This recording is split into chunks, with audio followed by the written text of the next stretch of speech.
time to ruin it for them. Hello. Hello. Um, yeah, that song is Totally. extremely good. I'm glad you guys can actually hear it now because it is that song. I don't know if they're actually working right now, but when people follow and subscribe, it's supposed to make noises. I feel like that broke at some point, and I Yeah. didn't really realize. Um, but it's all like Windows noises to go with the GeoCities theme. And there was like Vintage. multiple songs when I downloaded a big thank you, a big Yeah, folder. the lighting is really good. It's the same lighting that I always, well, I changed it. I just moved one of the lights slightly. It's um just hitting the cheekbones. It's just you're just looking creamy. It's good. Creamer. Yeah, it's the same lights, I just fucked with them slightly. um but yeah, it just came. There was like a folder from archive.com of Windows 95 noises, I think, and it came with like some fucking MIDI songs, like literally MIDI files that I had to play. I played on like Winamp and recorded because OBS doesn't fucking play MIDI files, of course. Oh my God. I didn't realize that much like back end work also went into it. God. Yeah, because it's actually, I recorded all of them. So there was like four. So yeah, I'm glad you guys can finally fucking hear them because they're all bangers. Very strong. And everyone also please give some a little applause emojis in the chat for Maddie helping me tech support my way through my internet breaking in like the dumbest possible way. I just changed a power strip and then nothing worked. And she had me writing in the command thing like I'm Neo, which is very scary to me. And it fixed it I have 2 minutes ago. yeah, I am guilty because I did think of this 2 hours ago and didn't say anything because I was afraid it would break it more. But yeah, if your internet is being shitty, specifically if it works perfectly when you restart it for like 5 minutes, my friend who is who was a Comcast tech support was like, try refresh renew in your command prompt. So if you just Google refresh renew, I'm not going to remember the actual fucking shit. I'm not a real hacker. Um, like Google refresh renew IP. And there's a thing you can type into your command prompt. I think it works Windows and it basically like resets your IP address because sometimes your IP address gets fucked up. Um, and yeah, it'll just sometimes it'll just completely fix it. And people who work at call centers don't always know how to do it because they're not fucking trained and they're just making shit up because they're not trained. So yeah. Yeah. The stream was about to be totally like kind of stapled together with like just little bits of metal that I found on the floor, and then 2 minutes ago, Maddie was like, "Let's try this one more time," and it worked, and so here we are. Hello, everyone, and thank you for being here. Hi, Yes. Gavin. Hi, Callisto. Hi, people in my phone, etc. Yeah, y'all are the gays in our phones. Yes, Um the real and phone was the friends we made along the way. and thank you, Aster Wild. Your OBS work is inspiring, Maddie. I've only messed around with the program once or so far. It's easier than you think. Someday maybe I'll do like a stream You where I just explain my insane setup. You should, because people should see how much work really goes into making something that's purposefully janky looking. And also into just making like all of these everything run so smoothly and like I don't know. Smoothly. Anybody who wants to start a channel, hire Maddie to do your production if she's available Oh yeah, because I would she will love treat that. you right. If Yeah. if you want to go full e girl or e boy or een be Ean Bean. Ean Bean. we somehow made envy more. uh More infantilizing. oh, you look at Oh, my little een beans. we're on the verge of a piss course already. Well, that doesn't work. I don't know why that Oh, I heard it. we heard it, we didn't see it. I don't know why. Oh, we didn't see the piss. I identify as an e-bean.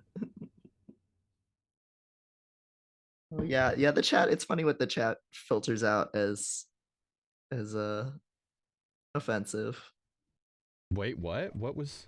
It thought it filtered out little gay as offensive on the there's the piss. I was trying to get that. Well, that's okay. We don't have visual.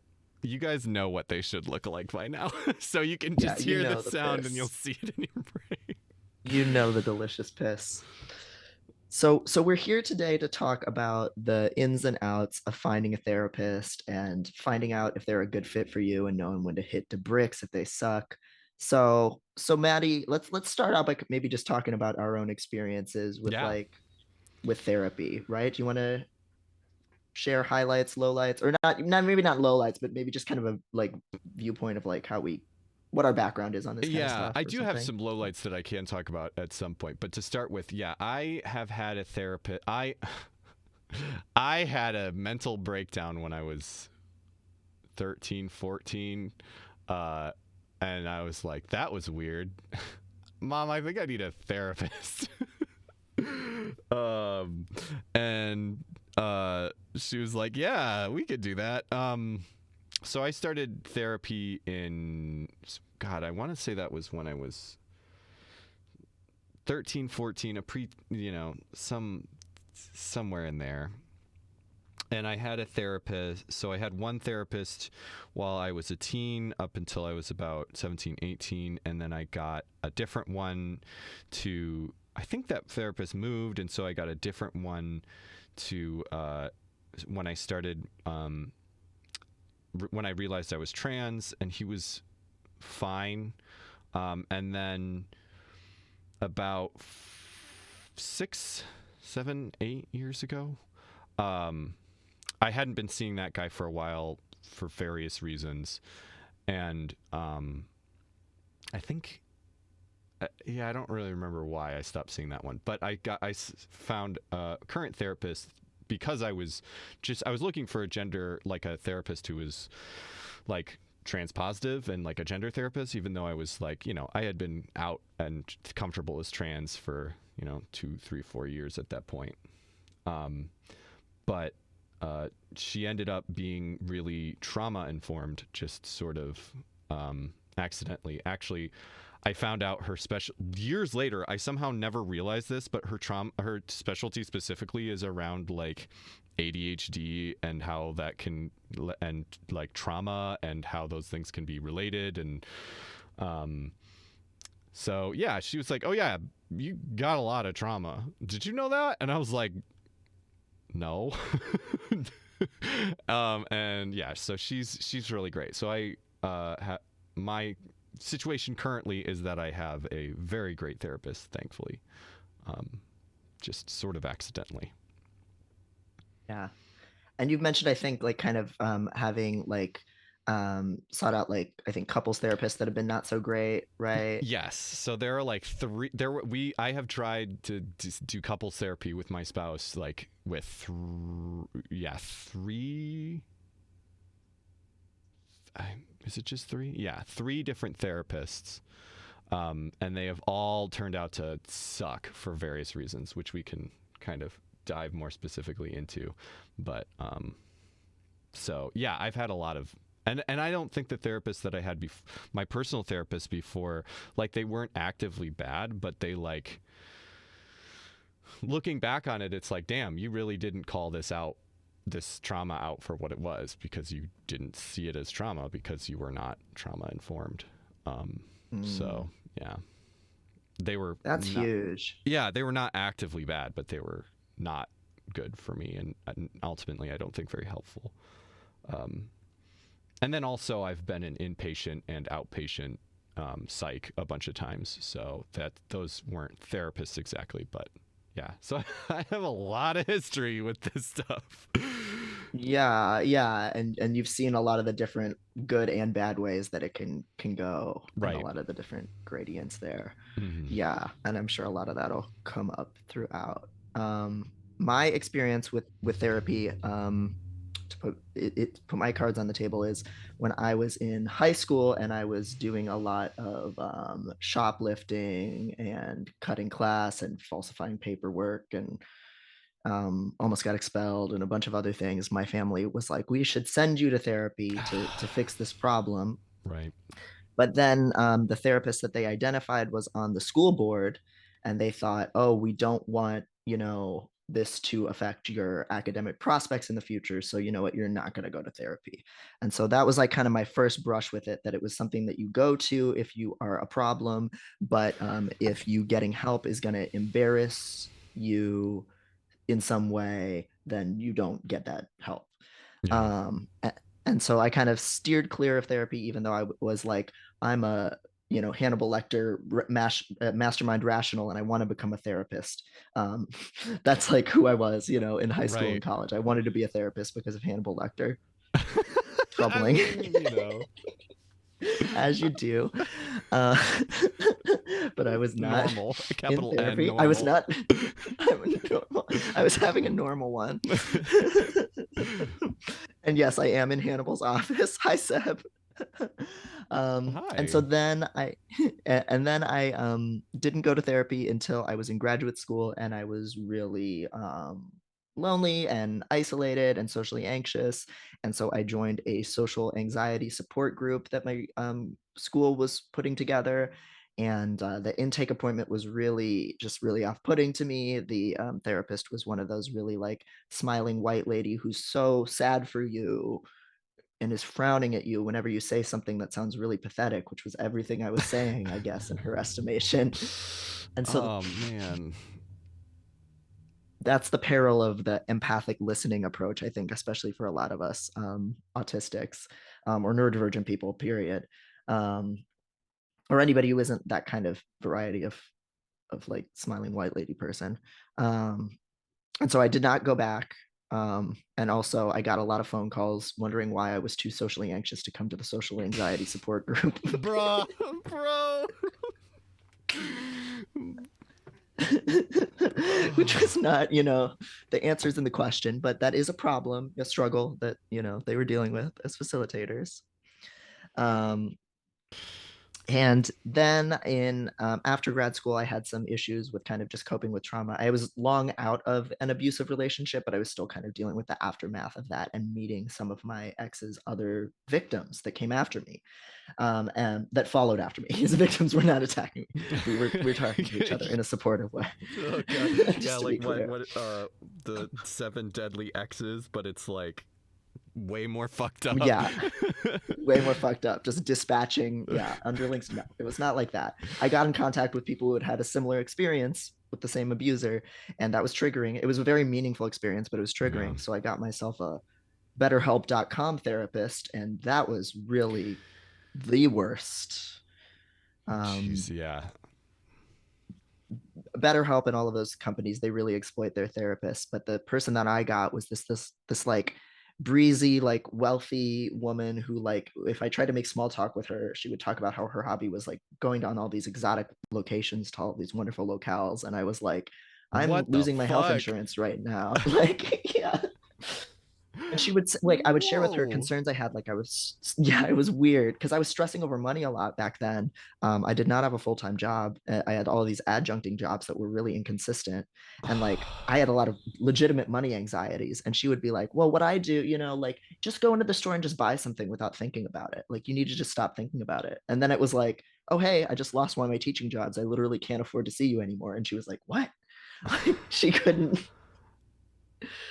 even comprehend that. So that was bad. That's that that's fucking so wild. That is like the so much of like every horror story, therapy horror story, just condensed into, because I feel like so many therapist horror stories are that basic kind of thing where it's like, I am in a privileged position that, and I'm so privileged that I can't even conceive of the fact that your lack of privilege in this area could even be affecting you. I don't even understand. Like, I think that the Right. classic story is like, you know, black people and people of color like having that, kind of experience around that kind of privilege. And it's like, that is just the most condensed down version of that story. Is just, ugh. Yeah.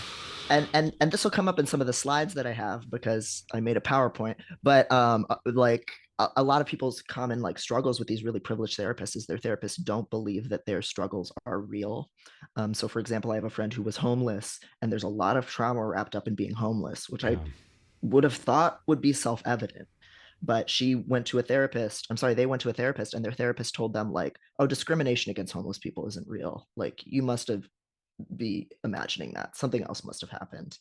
Um, so that's a big problem in therapy. A lot of people who go into becoming therapists are from wealth, have had pretty cushy lives, and think that they're here to help the poor, unfortunate people, but then they can't actually believe any of us about our experiences.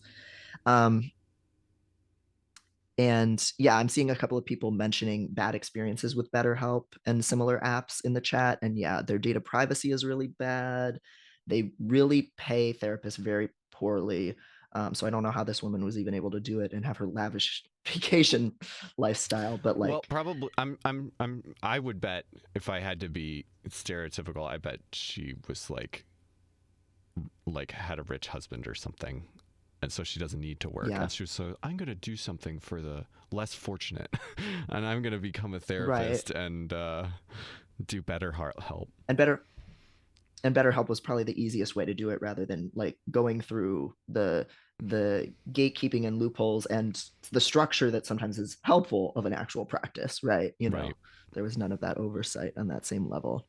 Um, and so then finally, I did get a therapist once I had a full time job with health insurance. I saw a therapist for a year and a half, ended shortly before the pandemic started.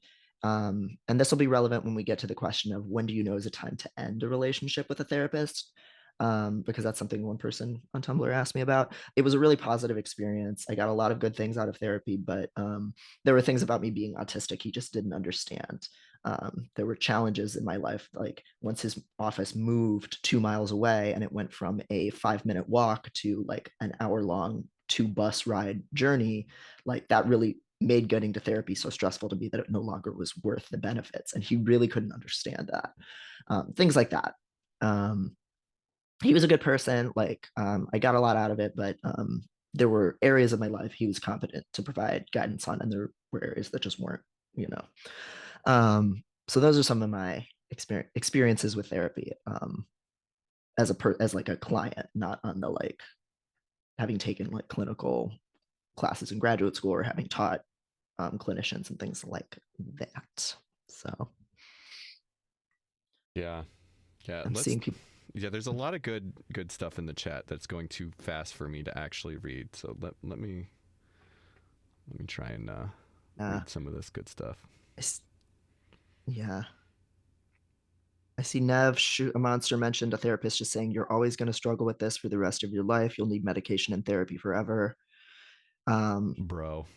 yeah, Like that's rough. I don't have anything like that's just how would I, how would you be a therapist and believe that? And then but also like even if you believe that, how would you fucking think that that's going to be a helpful thing to tell a person? right. Um, yeah, that was one situation where, I knew maybe it was going to start to be time to end the relationship with my last therapist, because there were certain problems that like I was bringing up to him, and at some point he was like, maybe you just need to get on medication. I don't know. Like he didn't say it like that, but felt very like I've done all that I can here. There's nothing, I have no again I have no problem with medication, but like that's Right. not what I wanted. I wanted to make changes that would address the problem rather than put like in that situation what I would felt was putting a band-aid on it.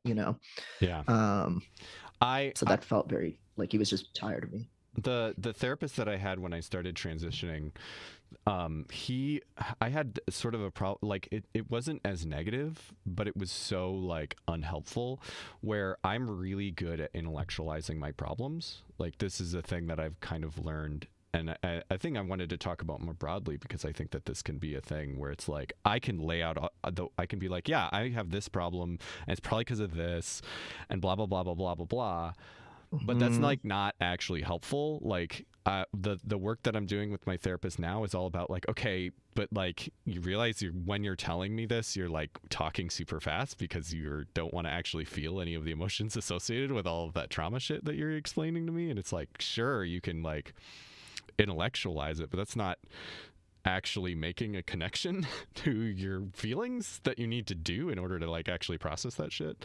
Um, and he just was Yep. unable to like understand the difference between. He basically was like, I don't understand why you're in therapy.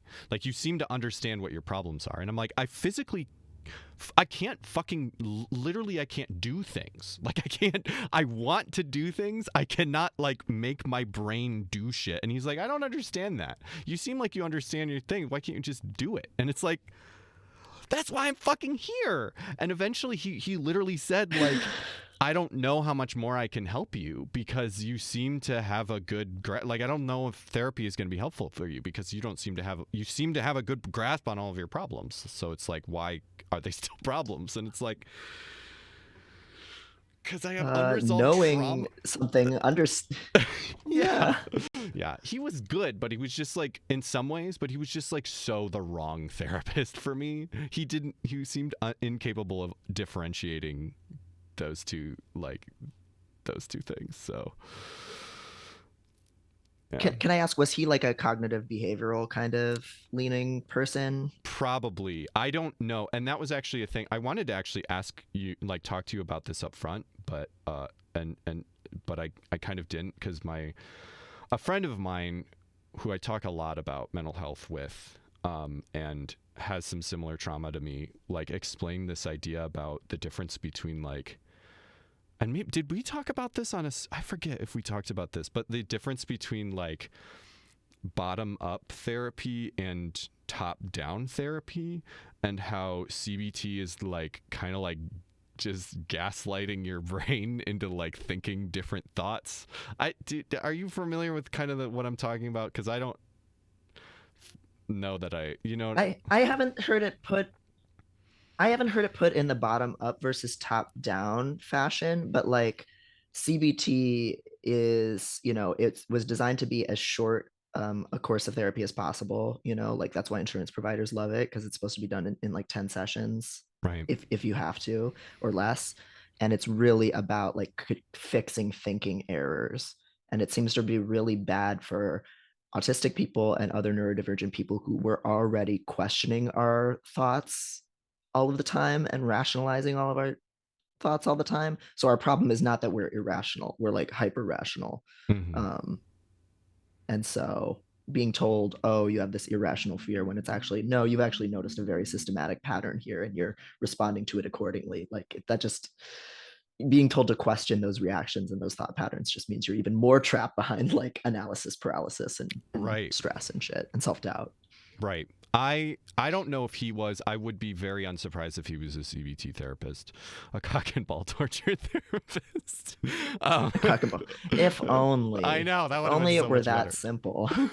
But I do know pretty much Yes. all of my inpatient and outpatient psych has been CBT, and it never, like, it was helpful for me to like be in a place where I couldn't hurt myself, and like there was a lot of good to all of the different inpatient, like, I don't know if I would have survived without doing the inpatient and day program stuff that I did, but also it didn't ever, like, nothing they ever talked about, like the actual, like, here, we're going to explain some things. It was always CBT, and it never seemed to help at all. And I think a lot of it had to do with, actually, the work I needed to do was more about like connecting to my emotions and like doing trauma work, and actually like, like, I always felt like the therapist didn't understand why I had a problem, because I could intellectualize things. Like, they were like, well, my CBT tools are like telling me that you should like be fine because my thoughts were not what the problem was. Hmm. The problem was that I had like deep-seated trauma that was like making me completely paralyzed in certain situations, and the problem was not that I needed to think about anything differently. It was that I needed to, and still need to, like, connect to that trauma and kind of actually feel that stuff instead of just intellectualizing it away.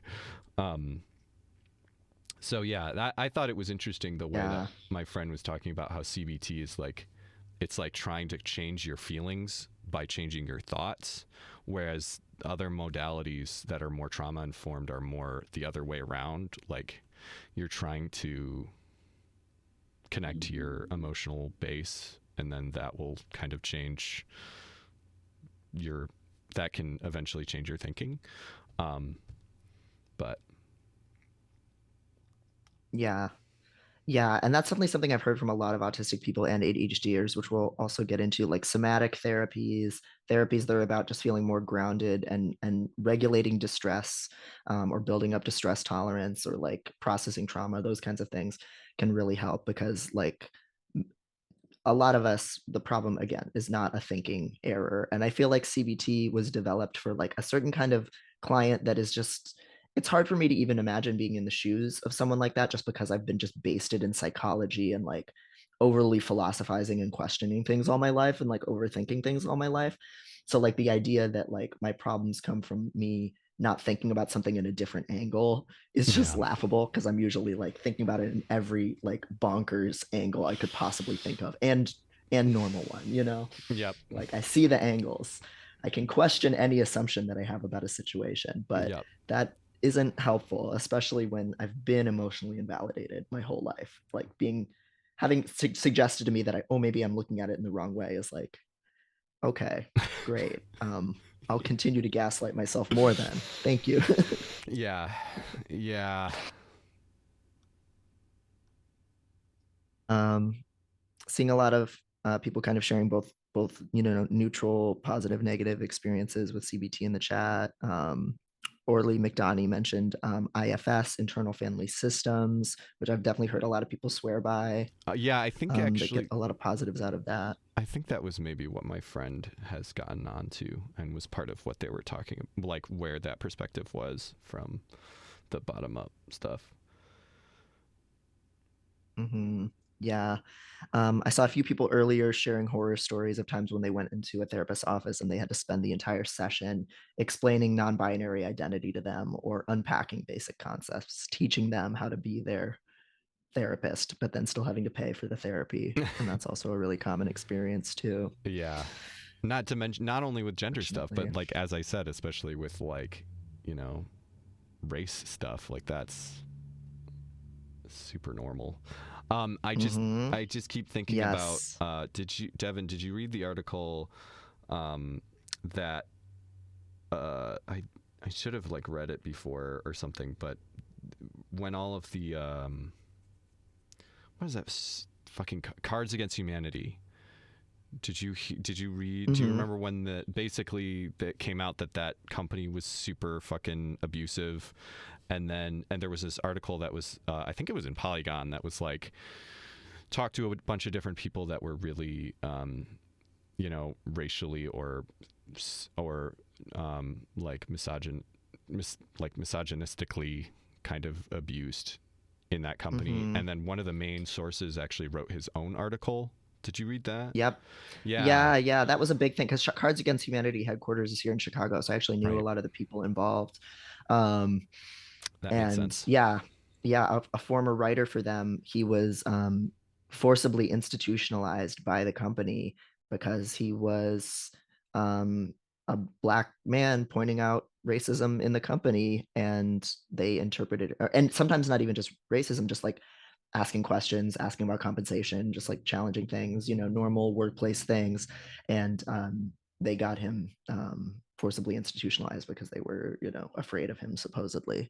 Yeah, Um, and the yeah. details of that, like because it was so fucked up that that was a thing. They basically the one of the CEOs or boss type people that own the company, like he was basically was like, I think you're really, you know, not well, and I think you should see the ER. And he was like, that's not true, but I get like it seemed like he was so gaslighted by this whole situation that he was like, sure, I'll try this. And then they in the ER, like, and they also the boss also got his parents to come, and so it was, and their parents didn't know any of the situation but were being told by somebody who clearly was in like seeing them day to day, their son day to day a lot more, that they were having like this like break. So they're like, well, I guess I trust the person that has actually seen them day to day more than because I don't see them every day. And so between their Hmm. parents and their boss, like it was basically like they that was enough to be like, okay, clearly this person, like saying that they weren't okay, they were institutionalized. And then while he was in inpatient psych, he was basically like talking to the psychiatrists about how, like, systematic racism exists. And there are no, because Hmm. he got all the fucking notes from when he was in, and that they're basically like, this person seems delusional and believes that the society is out to get him specifically, and literally gave him like antipsychotic meds because they believed Hmm. that the idea that fucking systematic racism exists is a psychotic break in this fucking guy. Was like a paranoid delusion. And Aster Wild mentioned this in the chat. Yeah, the book The Protest Psychosis Yeah. outlines the history of this, that in the 60s and into the 70s, as the Black Panthers and just the civil rights movement was coming to a head, schizophrenia became a Black disease. It had never been predominantly ascribed to Black people until that moment. It had mostly been something that white upper class people got diagnosed with. But all of a sudden, as soon as there were Black people in the country speaking out against systematic injustice, they were getting diagnosed and written up as therapists as paranoid, delusional, dangerous, violent. And that's, to this day now, demographically, schizophrenia is seen as more of a like lower class and homeless like Black phenomenon when it was not in the past. Yeah. So that book goes into that whole history. And yeah, as that Card Against Humanity's writer's experience really shows, it's still very much ongoing. And I have to imagine this was somebody, I mean, this was somebody like who was a writer. This is a guy who is like a writer in like sort of the cool, like, you know, happening Chicago like writer scene. Like, I have to imagine he knew how to like communicate with people. And he's not somebody who, like was somebody who has been poor and hasn't been educated their whole life and isn't able to communicate.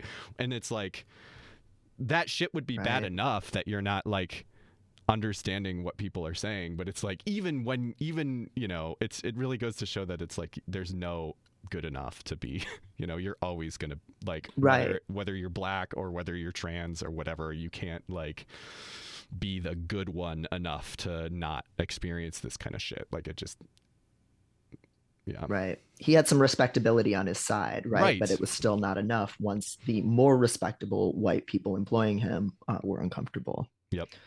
Olu online mentions a mental health professional wrote in her notes, "My polyamory was an expression of an ongoing manic episode when she knew I was Yeah, depressed. Luckily, I could call her out on it." that Yeah, sounds. yeah, and that's another thing that we'll get into. Yeah, um, the discrimination against poly people, or like any like non-traditional relationship structure or non-traditional quote unquote like goals in life. Like if you just don't want to be like a full-time employee and like a like family person in like a monogamous marriage, like there a lot of therapists will think there's something wrong with you for not aspiring to that. So Yeah, Pura Baya said, I made the decision to stop looking for therapy last year. I saw 3 different therapists within 6 months, and the way they stopped prodding once I said my work wasn't suffering was jarring. Yes, I prioritize work. It's terrifying getting fired. Yeah. Really, yeah, yeah. it's like, oh, you're a productive member of society. I guess you're fine. That is how we define well. Yeah, yeah, and that's something I really do want to emphasize for people just because I get so many questions on like a daily basis about what constitutes a mental illness. I just got a question like this last night about like what's an OCD level intrusive thought and what's just having fears or thoughts that make you upset. And the answer is, there is no answer. Like there is no clear-cut line between these things, and how psychiatry and psychology defines mental illness is um, based on a couple of different core values, but basically, does it deviate from what's considered societally normal? Does it cause the individual person distress? And does it impede with their work abilities? And so a lot of those things are very subjective and social and interactional. So, if you're strange in other people's point of view and you get fired because you're strange, even though that's like pretty clear cut like discrimination, that's a mental illness. Whereas if you are ravaging your life, but you're ravaging your life in pursuit of what's considered normative and you still have a job, If you're then fucking you're sane. Bateman, if you're American Psycho, Yeah. that's fine. American Psycho didn't have any mental health issues because his work didn't suffer. Right. Literally. That's what the DSM would say. And this is what I used to tell people when like liberal like Trump is not well hashtag posters would talk about how Trump had a mental illness. I would try to tell them like, listen, by every mark of our society, he is succeeding. He is the most sane man around. And that's an indictment of society and how we define mental illness. Right. Like he is not, you can't attribute any of that to mental illness because, you know, any attributes we might look down on that he has or that any of, similar figures have, they're being rewarded for it and they're He being won. successful. He's the winner. Yeah. He won society. And I also like, I don't know if you know this, but that is a perfect segue from those 2 points because in American Psycho in the book, he's like the main character is like obsessed with Donald Trump and talks about him all the time. Really? Does he like Yeah. look up to him? Yeah. And I think it like, so it takes place, it was written in the 90s, but it takes place in the 80s. And so I think he was not really actually seen as this like, I mean, he was successful, but like, I don't think he was seen as like good even among pieces of shit stockbrokers. Oh Like he was yeah. seen as Yeah, sort he of was a joke. Yeah, right. already. And I think part of it is he doesn't get that. He just is like, yeah, Donald Trump, he's cool. But anyway, That's very good. Um, Olu also mentioned a white friend said to ask about the therapist politics, and I feel so uncomfortable doing it face to face. I think we'll get into that one because I think it's a good. I think it is important to kind of ask if those politics are touching your life, which of course they are. But sometimes you can do it by email, or sometimes you can just put out feelers, because I think it is hard to do in the room, especially when you have to worry about a therapist perceiving you as angry or something fucked up like that. yeah, I mean, a Which if you're therapist not has the power right, to yeah, fucking put you in psych jail. Like yeah, that is a very reasonable fear, which doesn't mean that it's never safe to do it, but yeah, your fear is yeah. So it's definitely very well understandable. founded. Yeah. Absolutely. Yeah. Um, so yeah, so I think we could dive in. Maybe we should do we're also as we like go through these slides and talk about this stuff, like we're also going to be looking at the Dr. Laura board game every once in a while for a little palate cleanse.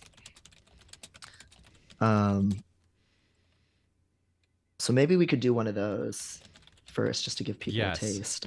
Uh, I think Megan emailed you some pictures too, Oh, so that okay. you have ones to look at that I haven't seen. Oh, beautiful.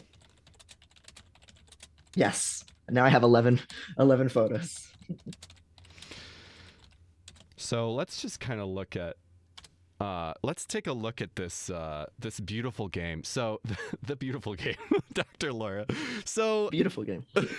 um, if you want to see really good, high quality pictures, or well, I mean, very clear pictures of this whole thing, you can go on my Tumblr dot or testdevice.com probably,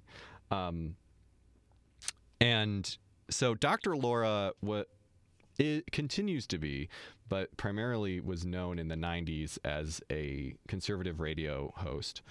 Um, and like specifically in advice, like someone who would give especially family advice. And so there's this board game called the Dr. Laura game.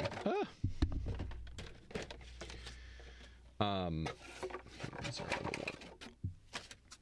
So this is the beautiful box art, and that's part of what is so amazing is this 90s ass fucking Those yeah. colors are back, like the yellow, the like fuchsia. I love it. I would wear a Dr. Laura board game shirt. I think part of the reason it's so good is because this was actually released in 99. So this shit is like, it was super outdated when this came out, I think, because this is more like late 90s, or Yeah. early 90s colors.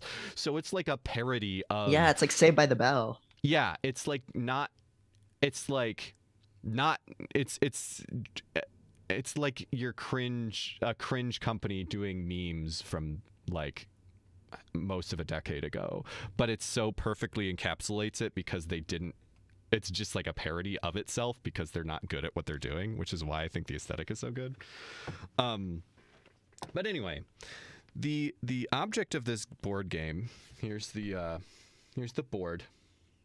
If you play this game properly, it takes way too fucking long, so we never finish it, and we're not going to play it properly here. um Girl Talk board game box, I think I have seen that Oh before. yeah. I remember that shit where you're on the phone. Oh my god, yes. You know what? This is probably actually That shit was swag. literally based off of it. Come to think of it, because that was probably mid or early 90s, right? And this whole game is based. It's supposed to be like a telephone, right? So there's the little telephone on the board, and this is supposed to be like a dial, like, you know, it's like 1 through 9. And it's because she was you called in, so you're like, kind of the idea is like you're calling in. I love what it says: no excuses, just solutions. Character, courage, conscious, morality matters. And then my favorite, if you can, I don't know if you can read it, but it says, I am my kid's mom. Which is, Wow. Can we get a up yours woke moralist for the morality matters Up yours woke moralist. line? I don't So know why. oddly, he would not be a fan of Dr. Laura for saying morality, or would he? No, because he is a moralist. It's He's just not a woke moralist, I guess. Yeah. Did you see the video of him crying about Confusing. live music? Yeah. He just was describing. And it's like intercut with videos from Michaela Peterson's Instagram of like him dancing at like a country western band, and he's like biting his lip and dancing with his wife. Oh my god, so good. That's a really good video. We love Yeah, you, sorry JP. we can't actually see, I don't know why we can't actually see the very good soundboard stuff. Here. Let me try one thing, I guess. First JP of the day, yes. I'm always looking for an excuse to send him out. Up yours woke moralist. Yeah, it's still not working. I don't know. I need to change this whole system because it works. At least we can hear him. It's very cool, and it never works. So anyway, OBS. You can do not anything, but you can't. It's not actually OBS. It's Touch Portal is the problem child here. But anyway, so we have this very good die that says teach, preach, and nag. And we have cards. We have so many fucking cards. Look at how many cards there are.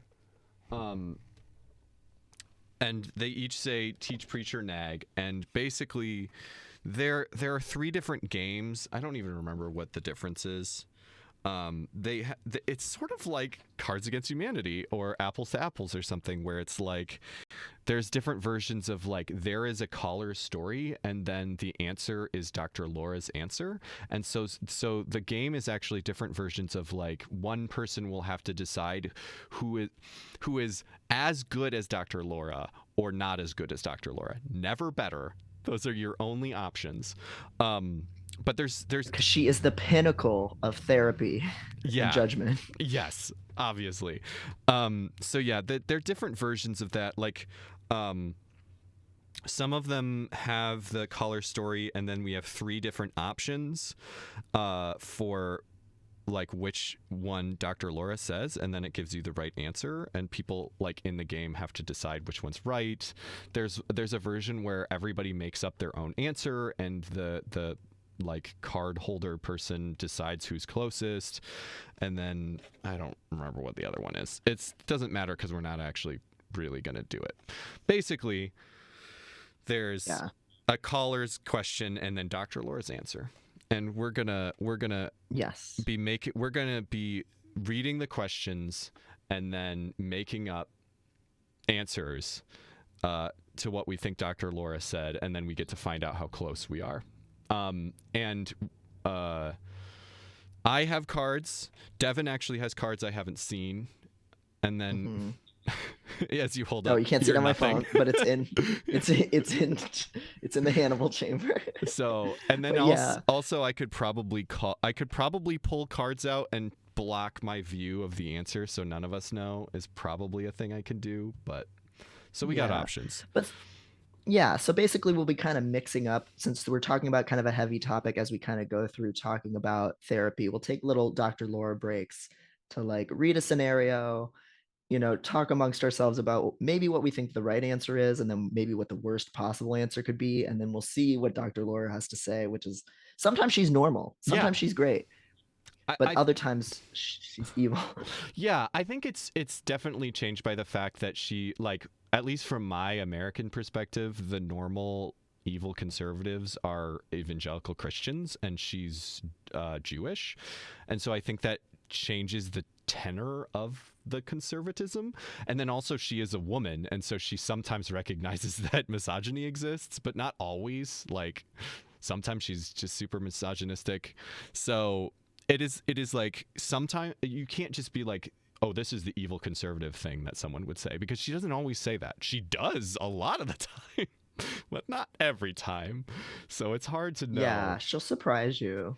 So let's roll the dice, and then we got teach. So I'm gonna pull a teach. And then you can pull a teach. Okay, so this is the multiple choice. Deborah, welcome to the program. Hi, Dr. Laura. I just escaped injury in a very bad car accident. It made me think about a friendship I have with a selfish, tyrannical friend. Life's too short to continue with it. I'd like to return the gifts she has given me over the years. Is it okay to do so? Interesting. So wait, so this person just had a car accident that made them realize their friend sucks? Yeah. Well, they thought they were dying, and they were like, damn, Bethany is a bitch. Why am I my one regret is that I was friends with fucking Bethany. That's pretty wild. I mean, okay, so you said it's multiple choice, so they're multiple. Somebody asked, was a friend driving? And no, I mean, it doesn't appear that way. And yeah, she just almost died so hard that she hates Bethany. And she wants to give all of Bethany her wonderful gifts back. Maybe she just gives shitty gifts, and this is just... So, yeah, we have a multiple choice. Send letter along with the gifts explaining your feelings. You'll lose the friendship, but gain self-respect. Why lose the gifts? They are remembrances of your friendships in a better time. Keep them, but let her fade away. It would be unnecessarily hostile to return the gifts. Deal with more healthily with this friend. So, I mean, like, if it were me, I would just I would just throw out the gifts and just carry on with my life, right? Like, assuming this person's realization is true. That's B? Okay. I thought B was keep the gifts. Oh, yeah, no, you're right. So you're saying similar, did you say throw them away? Or what did you say? Yeah, if this person's thing is like, okay, I had this near-death experience and it made me realize I hate Bethany so much, I want to be rid of her. Like, closure is a gift you give yourself, right? Like, making Bethany feel bad is not actually part of the goal here, like, unless you want to be vindictive. So, like, yeah, if it were me, I would just throw out the stuff and just quietly kind of fade away from Bethany's life and, focus on my own shit and what I need. You know what I mean? Like, so that actually is more like C. It would be unnecessarily hostile to return the gifts. Deal more healthily with this friend. Yeah, though that makes it sound like you still have to stay friends with her, which I'm not saying, but it's like, yeah, there's no reason to like make a whole thing out of it when it's like a personal realization. It's not like Bethany did something specifically bad. Okay, I did set up a poll, so you should Oh, see. hell yeah. Yeah, I finally tried it and it was not hard. I don't know why I'm always afraid it's going to be hard. But yeah, so A, B, and C are your options. A is send a letter along with the gifts explaining your feelings. You'll lose the friendship but gain self-respect. B is why lose the gifts? They're remembrances of your friendship in a better time. Keep them but let her fade away. And C would be it would be unnecessarily hostile to return the gifts. Deal more healthily with this friend. And you are trying to guess what Dr. Laura thinks. Not what you think is the right answer. What would Dr. Laura say? I think she probably would say C. C was winning, but I seeded doubt into the voting. Nick, I don't think we have any reason to think it's the car that was a gift. The car that they got an That's accident. really funny though. I think it's probably just trinkets and, like normal friend gift things, but Yeah. I would hope they would mention, like, I hate this car made me hate Bethany because I got in an accident in it. She cursed this car.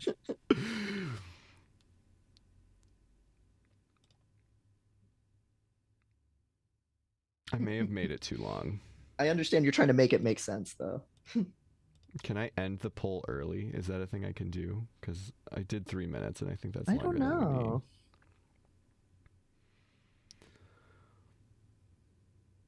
Seb mentioned, I have a family member who had a friend they'd known since they were kids suddenly decide in their 50s to just end the friendship out of nowhere. It was completely unprompted and devastating to that family member. That's some real Banshees of Inisherin Yeah, shit. isn't that what that's about? Anyway, it's true. Yeah. Which I loved that movie because it was just like for someone to just be like, I've decided after 40 years, I hate your ass. Fucking mood though. It's just Aster Wild, I just love how it's like, no, I don't need to discuss any PTSD from this horrible motor accident. I just want to talk about Bethany, which is so accurate. That's literally it.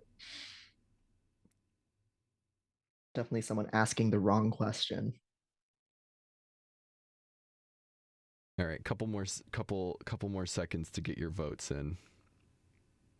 Once I had an argument with a friend. They posted some transphobic shit on social media. I told them they were being rude, then blocked them. This friend sent me a long-ass email about how she forgives me for calling her transphobic, but has to let me go as a friend, lol. I was like, this person is looking to argue with me. It's not about forgiveness at all. My God.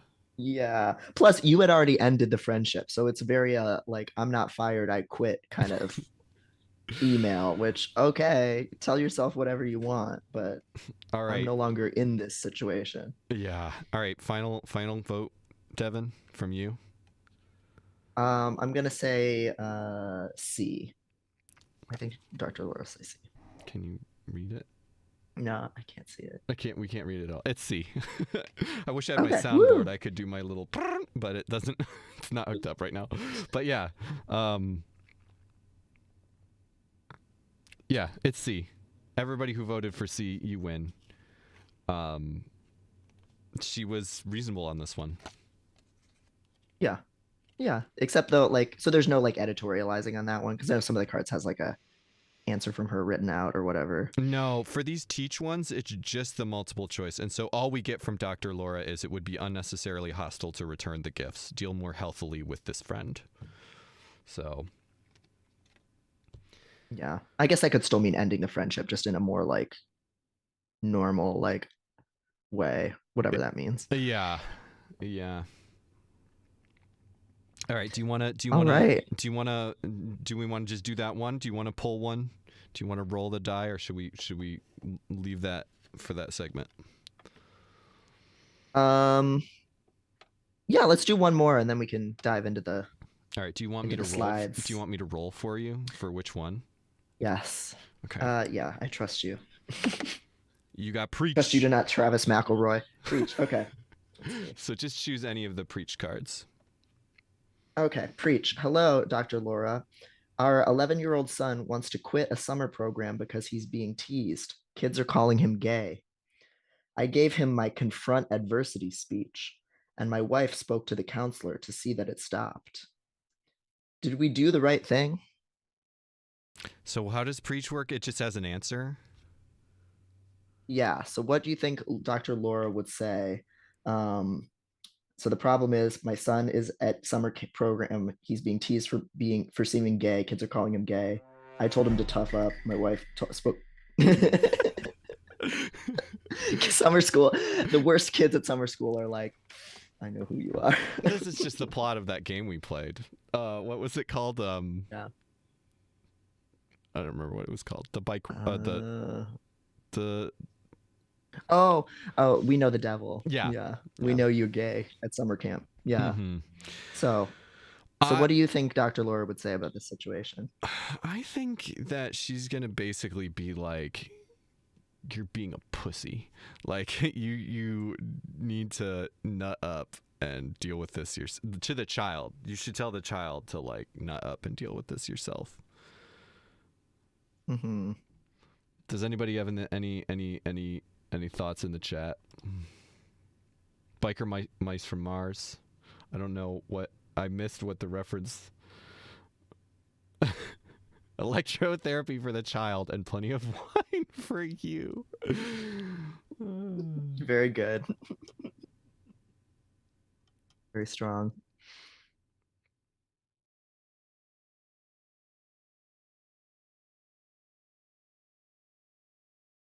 Yeah, I really want to know what the confront adversity speech is. I bet it's like a thing that she would talk about on her show, like a segment where you basically like, if you're having adversity, it's your fault and you have to like confront it.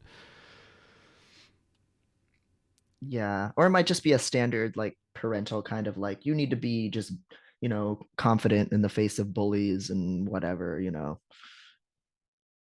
spit in their eye kind of thing. I'm gonna Google Dr. Laura confront adversity. See if she has a standard speech.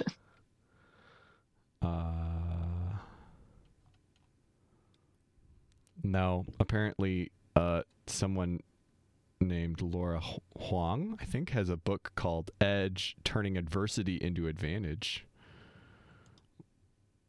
Which, of course she does. I don't very, very self-help. Mm-hmm.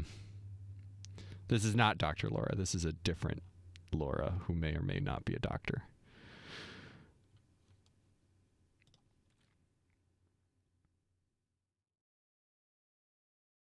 Find a gayer camp is the correct yeah, the correct choice. That's a good answer. March up to these children. Are we ready to hear Dr. Laura's? Oh yeah. Yeah, let me read some of the we got a couple more. Let me read these and then we're march up to those children and tell them 90s feelings on gayness, but you are not one of the community. Befriend them over lemonade.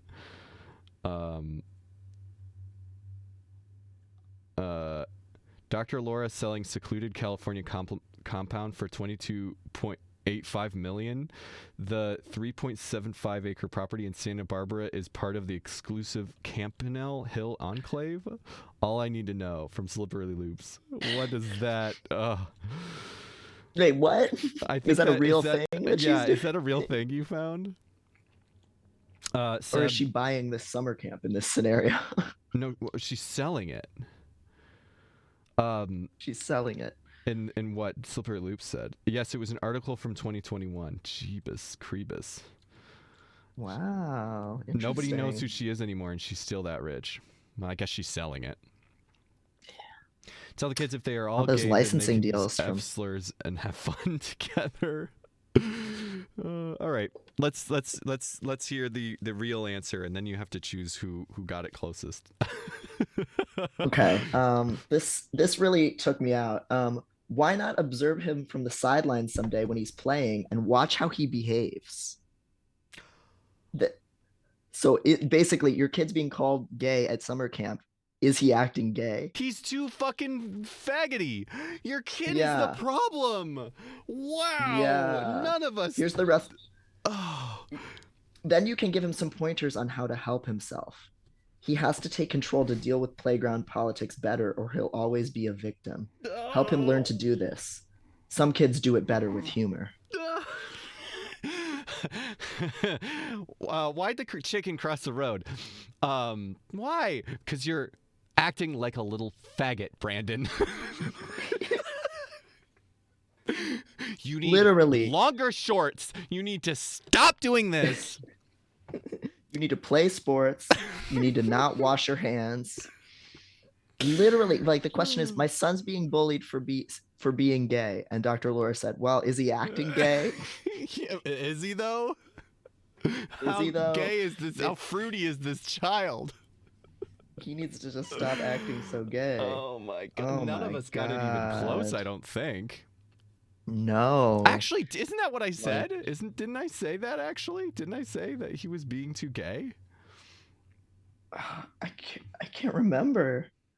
I think that's maybe literally what I said as a joke, not believing that's really what she would say. Yeah.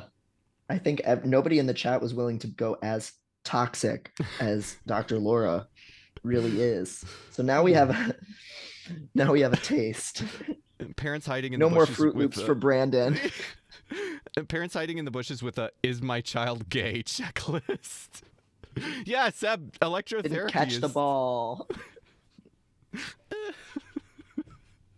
Jesus God. Christ. Okay, well, let's start your wonderful slideshow. I think is what we need to do here. And when we'll do a Yes. couple more of these segments, and when we do, just remember that that is a perfect spectrum of Dr. Laura, like fairly reasonable to is your child Evil. too gay? Heinous. Bully your child. Teach your child to not always be a victim by seeming gay. God. God. So thank you, Dr. Laura, for reminding us why it is so important to filter out our therapists as well as we can. So yeah, I made this PowerPoint because I get so many questions about how to find a trans competent therapist, an autism or neurodiversity competent therapist, a therapist who realizes capitalism might be making you sad, not just that you are a victim mentality person haver. So we'll go through this, but How to weed out the Dr. Lauras? Like, how to weed out seriously. the Dr. Lauras? Because there's a lot of them. So yeah, so we'll kind of work our way through this, and I'll try to keep my eye on the chat too. And Maddie, just interrupt me as we go too, and we'll take some Dr. Laura breaks as well. And Tilted Turtle said, "Abuse: 10 reasons why your child might be asking for it." Yeah, exactly. Yeah. And that's what CBT is too. Sometimes. Well said. Okay, so as I said, I made this PowerPoint, and we decided to talk about this today because a lot of us have specific needs that we want in a therapist and areas of competence that are just not met by your average therapist. So things like, a lot of people, the biggest question I get asked is like, where do I find a therapist who's also autistic like me? And the answer to that is often, even if they're out there, a lot of them, unfortunately, you're going to be in the closet. But it's complicated finding one who's on top of that actually competent about neurodiverse issues. And I think there's sometimes Go ahead. there's sometimes like I don't know, like it's inappropriate to share those things with your patient, which is a whole discussion, but that can also make it hard to find Absolutely. that stuff. Yeah, a lot of therapists are trained that you're not supposed to self-disclose too much, and for reasons that we'll get into in a second here, a lot of times therapists and practitioners who've been open about mental health and neurodivergence in their own lives have been really widely discredited afterwards. So there's a real risk for it. But I do have some resources, and some lists of autistic therapists that we'll get to. As already came up in the chat, a lot of therapists don't understand trans issues, even if they think they do. So, for example, a friend of mine who detransitioned, basically they went from thinking they were a trans man early in the 2000s to realizing they were more non-binary. But when they told their therapist at the time that they weren't a trans man anymore, the therapist pivoted from pushing really, really masculine presentation and outcomes and goals onto that friend of mine to immediate like 180. Okay, here's how you get really feminine again. Here's how you get really womanly again. Like obviously if you're detransitioning, that must mean you want to be a gender conforming woman. And so like, and this was like a trans therapist working out of San Francisco in the early 2000s. And like, that's how this person God. thought about gender identity. So unfortunately, a lot of people are in the position of having to teach their therapists about trans issues, period. But then, you know, even something like just non-binary people being valid, Yeah. Buck um, Angel and being trauma Caitlyn informed. Jenner exist, like, Mm-hmm. unfortunately. Yep, yep, and trans medicalists and all that shit. Trauma informed therapists. You would think that would kind of be like being a therapist, but unfortunately not. As I think some of Maddie's experiences really gave into being critical of capitalism, awareness of oppressive systems like racism, um, heterosexism, ableism, etc. Polyam friendly or kink friendly therapists. Again, for some of the reasons that we already went into of not pathologizing you for wanting to like have sex or date multiple people or for wanting to have certain kinds of sex. And then just trying to find a therapist who's culturally competent or at least humble. And this is something that I hear a lot from immigrant and diasporic people seeking out therapy. Where I think we talked about this a little bit last week, that sometimes a white therapist, white American therapist, let's say, will hear about problems that you're having in your family and they'll say, oh, your family's codependent. They're demanding too much of you. They are infantilizing you. They're doing this and that. And what actually they're doing is something that's totally normal for the home culture that you're coming from, where like what a child owes to their family or what family means is just different than what how we think about it in, you know, the very individualistic, you know, kind of white US. And so having a therapist that realizes that like their set of like cultural norms are not actually like the mark of sanity Right. is a thing to be like on the lookout for too, because many are just really bad at that stuff.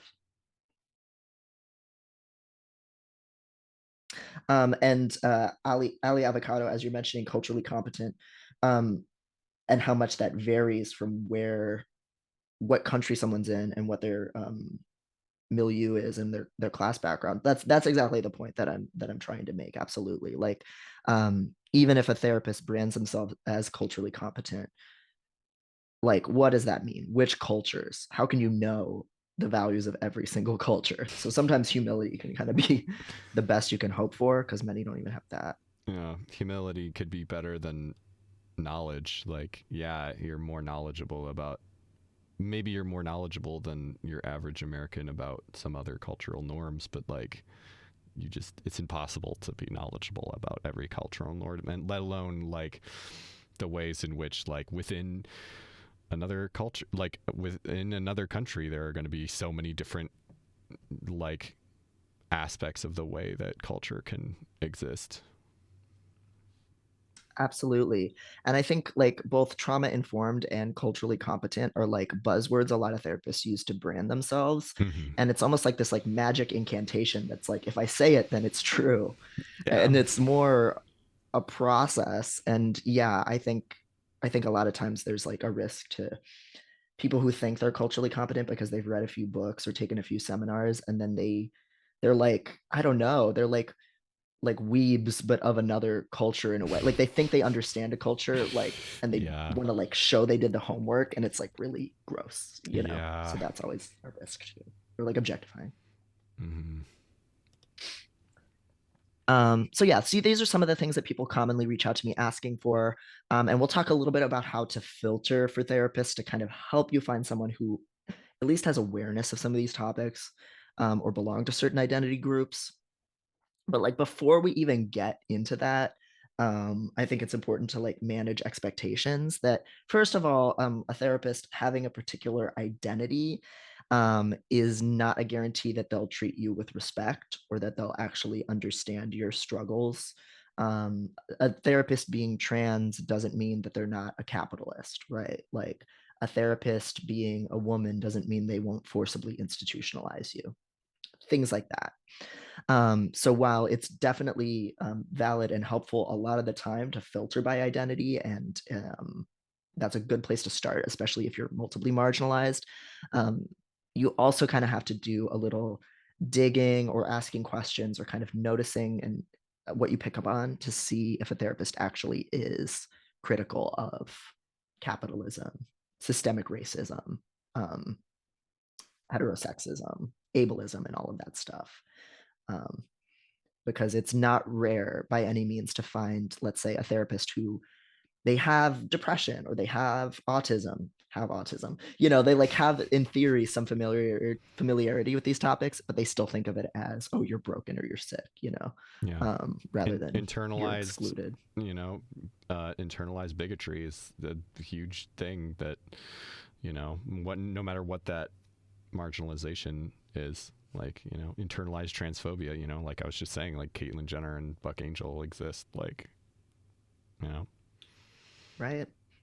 Yeah, Buck Angel says, like, he calls other trans people like delusional on a regular basis if they're Mm-hmm. like non-binary or not on hormones and things like that. um, Imagine and he's filtering for a unfortunately trans just as trans as identity the rest of us. and end up with a Buck Angel. Yeah, just literally just Buck Angel as your therapist. Yeah. It sounds horrible. That would be so cursed. Oh my god. Um, so yeah, another thing, as I already kind of mentioned, is even if you are looking for therapists of a particular identity, the cards are going to be stacked against you, and that's because autistic people, people with mental illness, Black and brown people, people from lower class backgrounds, working class backgrounds, they are all systematically excluded from the mental health fields.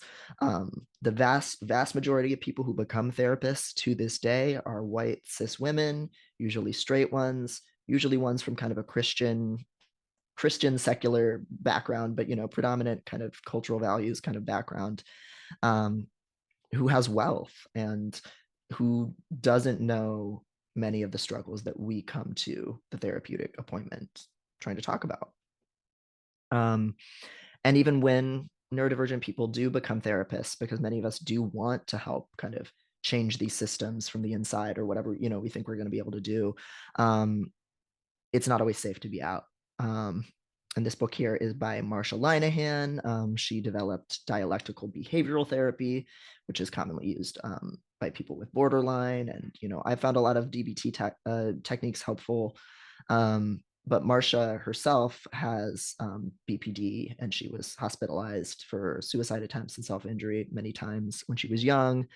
And she basically developed DBT on her own for herself, and then shared it kind of with the world, which is incredible. But once she came out later in her career about having BPD, she was like really widely like discredited and kicked out of some professional organizations and conferences and seen as like no longer competent. It's so upsetting. So Um, yeah. yeah, I actually forgot. I totally skipped out on that whole thing. But I was diagnosed as having BPD traits one time when I was in inpatient psych, and I definitely was like, I kind of saw it. I was like, I can understand like some of the black and white thinking stuff. I guess I could, and like, so I was definitely somebody who like was trying to figure out a mental health diagnosis so that I could like for myself. And I thought that it was like, yeah, if I can just find out what diagnosis I have, I can like learn the tools and I can be okay. And so I was like, I went whole ham, and I was like, okay, cool, that I'll like try to get well using that kind of framework. And I went into there was actually a place in town that was like a DBT center where it was like I was doing the group therapy, like group work, and there was homework, and I had a therapist there that I had to switch to from my like the therapist I see now that I really like. And I really tried that stuff, and it was like, I personally found that I don't actually think that I really have like, and personality disorders is a whole thing that we've kind of talked some about, where it's like, is that even a thing that makes sense to like talk about, but what I really decided was like, oh, actually, I don't think I was exhibiting, like, I don't think there was any value in seeing myself that way. It was literally just that I was demanding of the health system because I was trying to get my meds to a certain place and I didn't think that they were right. And so I was like, I need to see a psychiatrist. Like, and I was only seeing a psychiatrist like really briefly, like once a week or something. And I was like, this is not, I'm having an episode. That's why I'm in inpatient and they're not helping me. And that I literally believe that it was solely because I was, what's the word? When you're like, not demanding isn't the right word, but like Like doing a lot of non-compliant or something. no, not even that. It was just that I was doing self-advocacy. That's the word. Like I am somebody who's good at self-advocacy in the health field because I've had to be, and because I was self-advocating, they were like, it seems kind of like you're kind of BPD to me. Yeah. And I DBT And the misogyny that goes into that. Absolutely. And DBT was, I'm glad I did it. I learned a lot. I think just having the understanding of intellectual mind and emotional mind and wise mind has been really helpful for me. But it was so not, again, less so like CBT. I didn't feel like it was helpful at all. But DBT I felt like was like, it was helpful, but not actually helpful to the core of like, dealing with my trauma, because again, it was like more of the like thinking and behavioral stuff, which was not what I actually needed. But yeah, that's just another kind of personal story about how like, institutional misogyny and and shittiness really is like, yeah, just they're not gonna give you the tools you need. Right. Yeah. BPD patients are stereotyped as demanding, attention seeking. It's almost always women who get the diagnosis. And so therapists and practitioners and psychiatrists will use it just as a catch-all for this person is, I'm perceiving this person as not easy to deal with right now because they're actually advocating for themselves and asking for what they want. That's them being demanding, because how dare they like try to get help or like provide information that they think might be relevant to the help that they're seeking and be a woman. Yeah. Don't you know you're supposed to be lobotomized basically? Yeah. And so those are things that we're really dealing with when we're trying to seek neurodivergent therapists. Even they've been discredited in the past. There's a lot of people who are in the field that don't want to talk to me because I'm open about stuff. And so that means while there are great autistic therapists out there doing the work and like working on their own shit and trying to help free other people, and I hear from them every day, many of them have to do it more stealthily, unfortunately. And this is just emphasizing something we've already been kind of talking about a lot, that most therapists are still almost exclusively trained to approach mental health from a individual-based and a pathology-based model. So they see the individual person as the one point where they can intervene, and they also see the individual person as the source of the issue, functionally speaking, even if they acknowledge their external factors. Most therapists, whether they're a licensed social worker or they go through a counseling or a clinical psychology program, they never learn about the social model of disability. They have no idea what mad pride is. They might have never learned about harm reduction.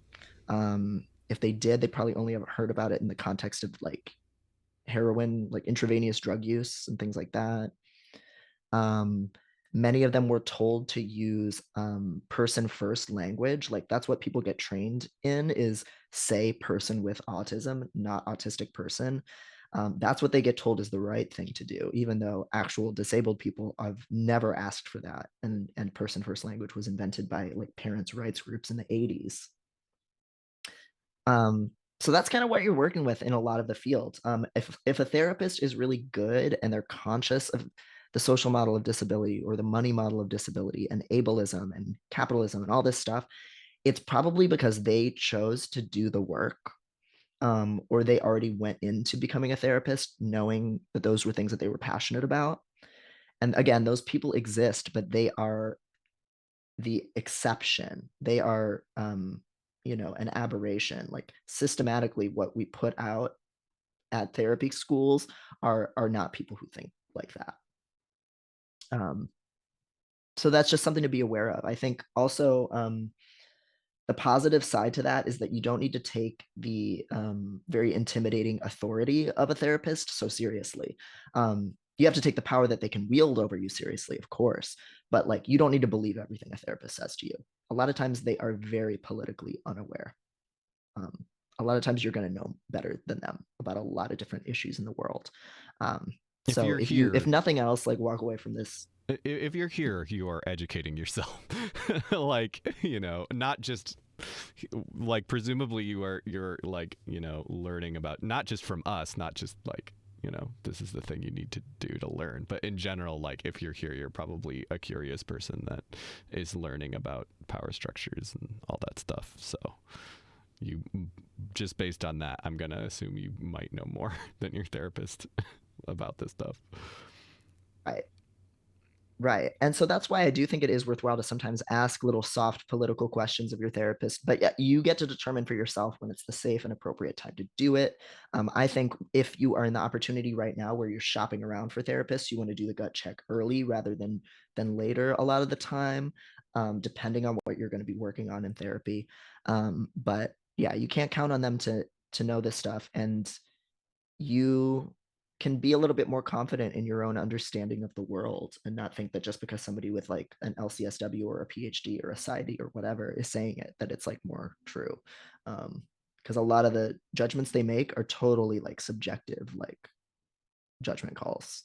So Yeah, I wanted to read this question from Ali Avocado. What if they refuse to talk about systematic issues with you? Like once I was talking about some of the systematic issues in therapy, and the therapist kept being like, "But why are we talking about this?" And it's not the therapist's beliefs.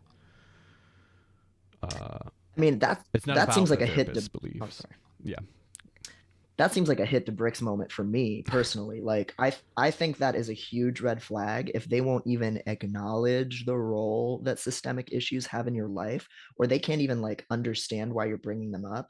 That to me signals someone who's probably not competent to help you. Like they lack an awareness and a consciousness of how a lot of forces that affect mental health move in the world. And also they're invalidating you for like bringing up something that you see as important that I think most people would reasonably see as important to their mental health. So, I yeah, mean, it depends on what you're there to work with a therapist on. yeah, Like if you were working on something like, how do I better advocate for myself and my family? I need some scripts. Maybe they could still be okay. But like anything else, it seems like what in your life that you're struggling with, I would think would be touched by systemic issues. So, for me, that would be like, I can't respect you, so I'm not going to pay you. yeah. Like even Viewpoint. That's not. even if we can't change those things, it's going to be part of understanding what's systemic and what's not is like a huge part of how you're going to be able to get well. Like you know, Absolutely. Like, I think sometimes a therapist has a place to say, okay, you are fixating really hard on these really real external problems in ways that are damaging you. Are there ways that we can like work around how often you think about it, how you think yeah, about it, what helps you feel more in control of your life? Like, there's ways to have that conversation that are not like, oh, don't think about it. Why are we talking about this? right. Yeah, that specifically that language seems really dismissive. Yeah. And I just want everybody to like harness the ability to be like, oh, I don't respect you. You're a dumbass because you can't understand how these things are connected. I mean, you don't have to be as antagonistic about it as I would be, but like it's okay to be like, oh wow, this person really doesn't know what they're talking about. Like I can just let it go. Yeah, Um, you know. Um, here are two books again that I've mentioned many times before that I highly recommend about these topics. Psychiatric Hegemony is like mind-boggling in just how much it breaks down how it has a whole chapter on BPD and how completely like that's just repackaged hysteria basically.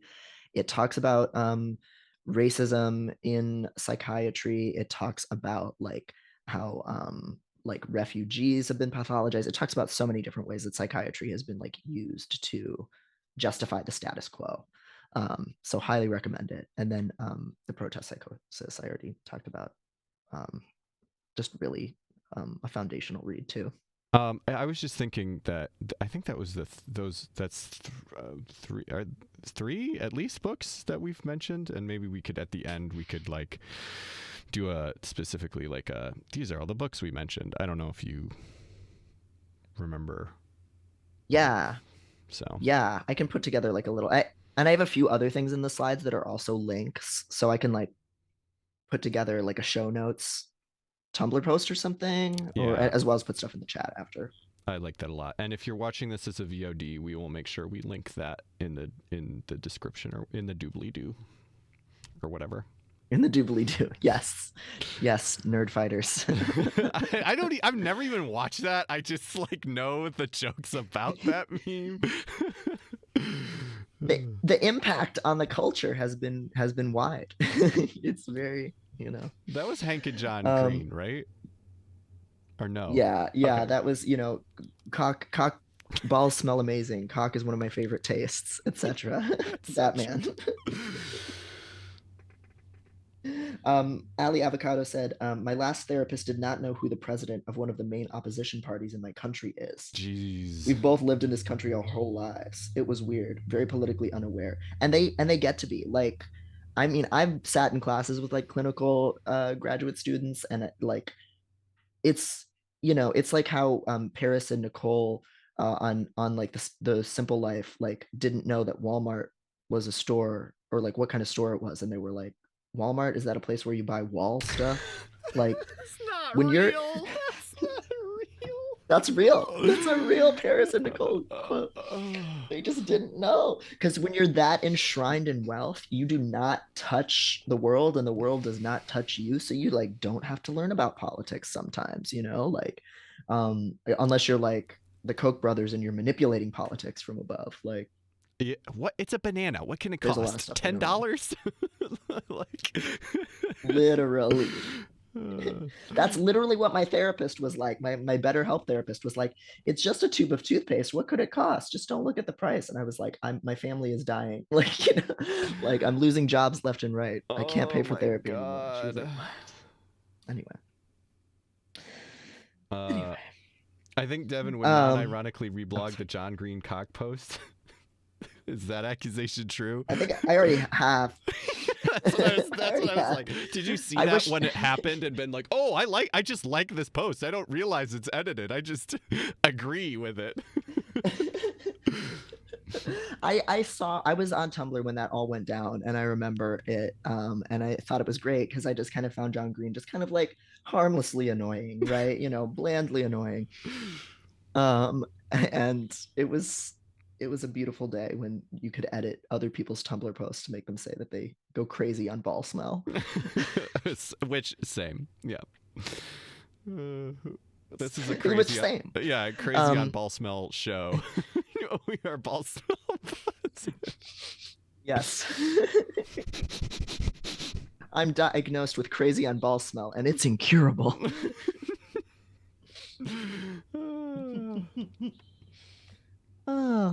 Anyway, I bring up all of this stuff because I'm the Joker, but also to convey the point that like a good therapist is a therapist who violates what society says a therapist should be. A good therapist is a violation of everything that psychiatry and psychology trains them to be. Like, and if you read Psychiatric Hegemony, for those of you who have the time to like read theory and all that shit, which I know is not most of us, you'll really kind of see how throughout history, in times of war, in times of oppression, when groups are protesting, psychiatry is sent and directed at those people who are speaking out against injustice to get them marked as ill so that their cries can be delegitimized. Like, that is what psychiatry and psychology does. It's not the only thing it does, but that's part of what it exists like in society to do. And so the average therapist will be like a tool of those like systems. Like, so what that means is like, if you want to find a good therapist, unfortunately it will often be a lot of work.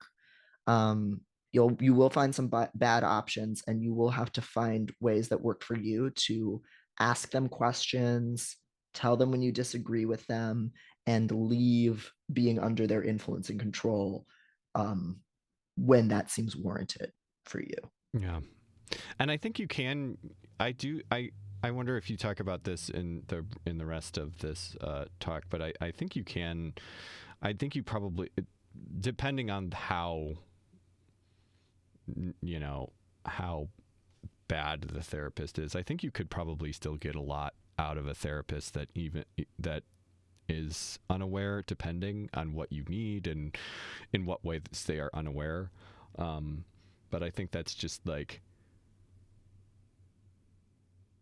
it's really about finding, knowing in what ways they are unaware, like, and also finding the ways in which you can still get help from them while understanding Mm-hmm. kind of their shortcomings in that way.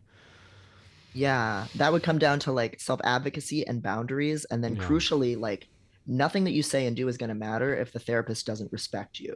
Yeah. So, a decent person who's politically unaware, you might be able to say, okay, I don't want to talk about this with you. I want to talk about this. I want to focus on this. This goal that you think I should have is not one of my goals. And if they can hear you on all of that and say, okay, let's not assume that you want to have a fully independent capitalist life. Like let's assume that what you want out of life is valid and I can help you with that, just as an example. If they can like hear your boundaries and work around that, great, get what you can out of the relationship. Like it can still be useful to have somebody to talk to every week about things. Mm-hmm. A friend of mine, it has that situation with a counselor that he sees for kind of like for like addiction issues and like sleep problems, and like on their first appointment, like she assigned him to read the Tao of Pooh, like Winnie the Pooh, which is like basically like a children's book level introduction to Buddhism, which is something that my friend was not interested in, or not Buddhism. Like, is that Confucianism? Is that the Tao?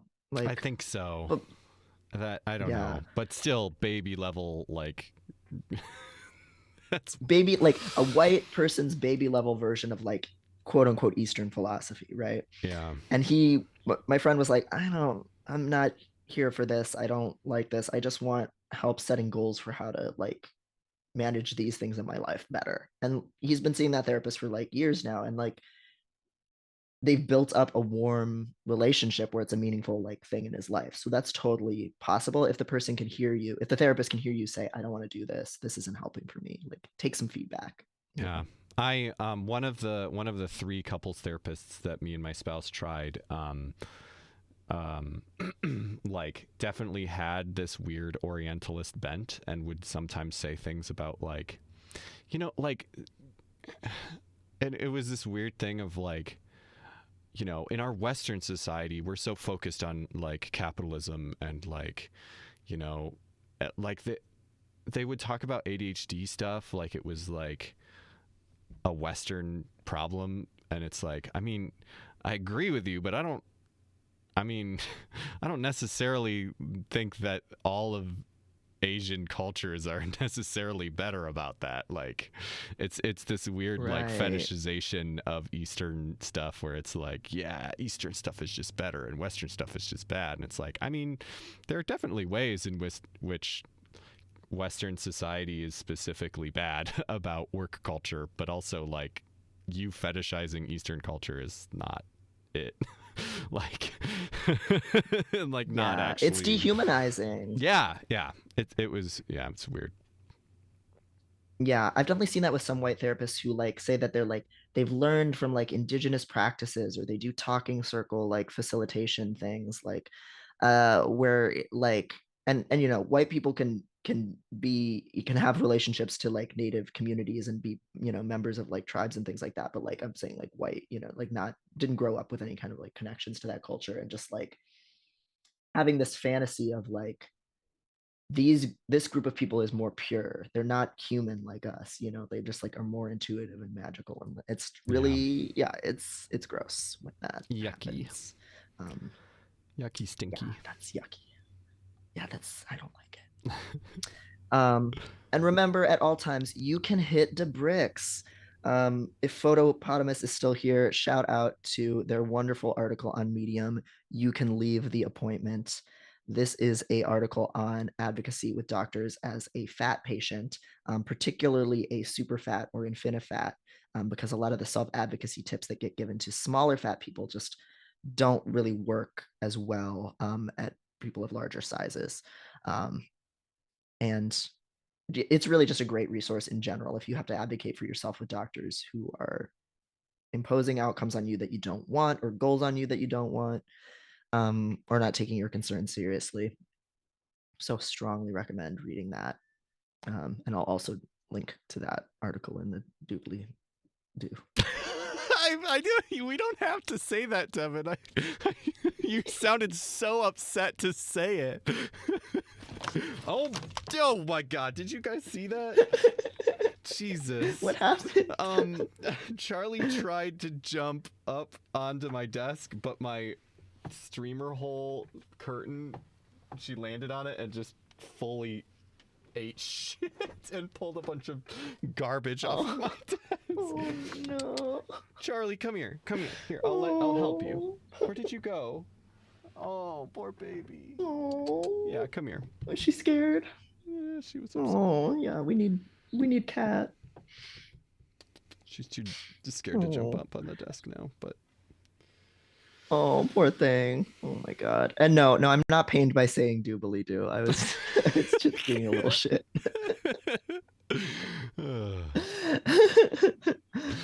I love like reclaiming yeah, old internet slang. Okay. So all of that throat clearing and preamble established.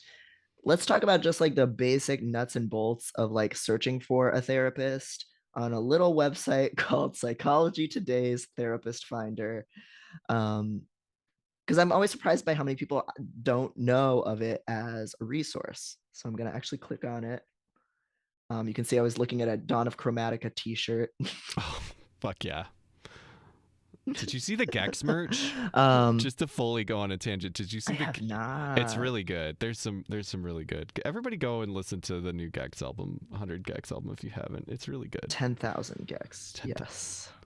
God. Are you seeing them when they're in Michigan or? Yeah, I think we're going to see them in Michigan, although we haven't bought the tickets, so hopefully they're not already sold out.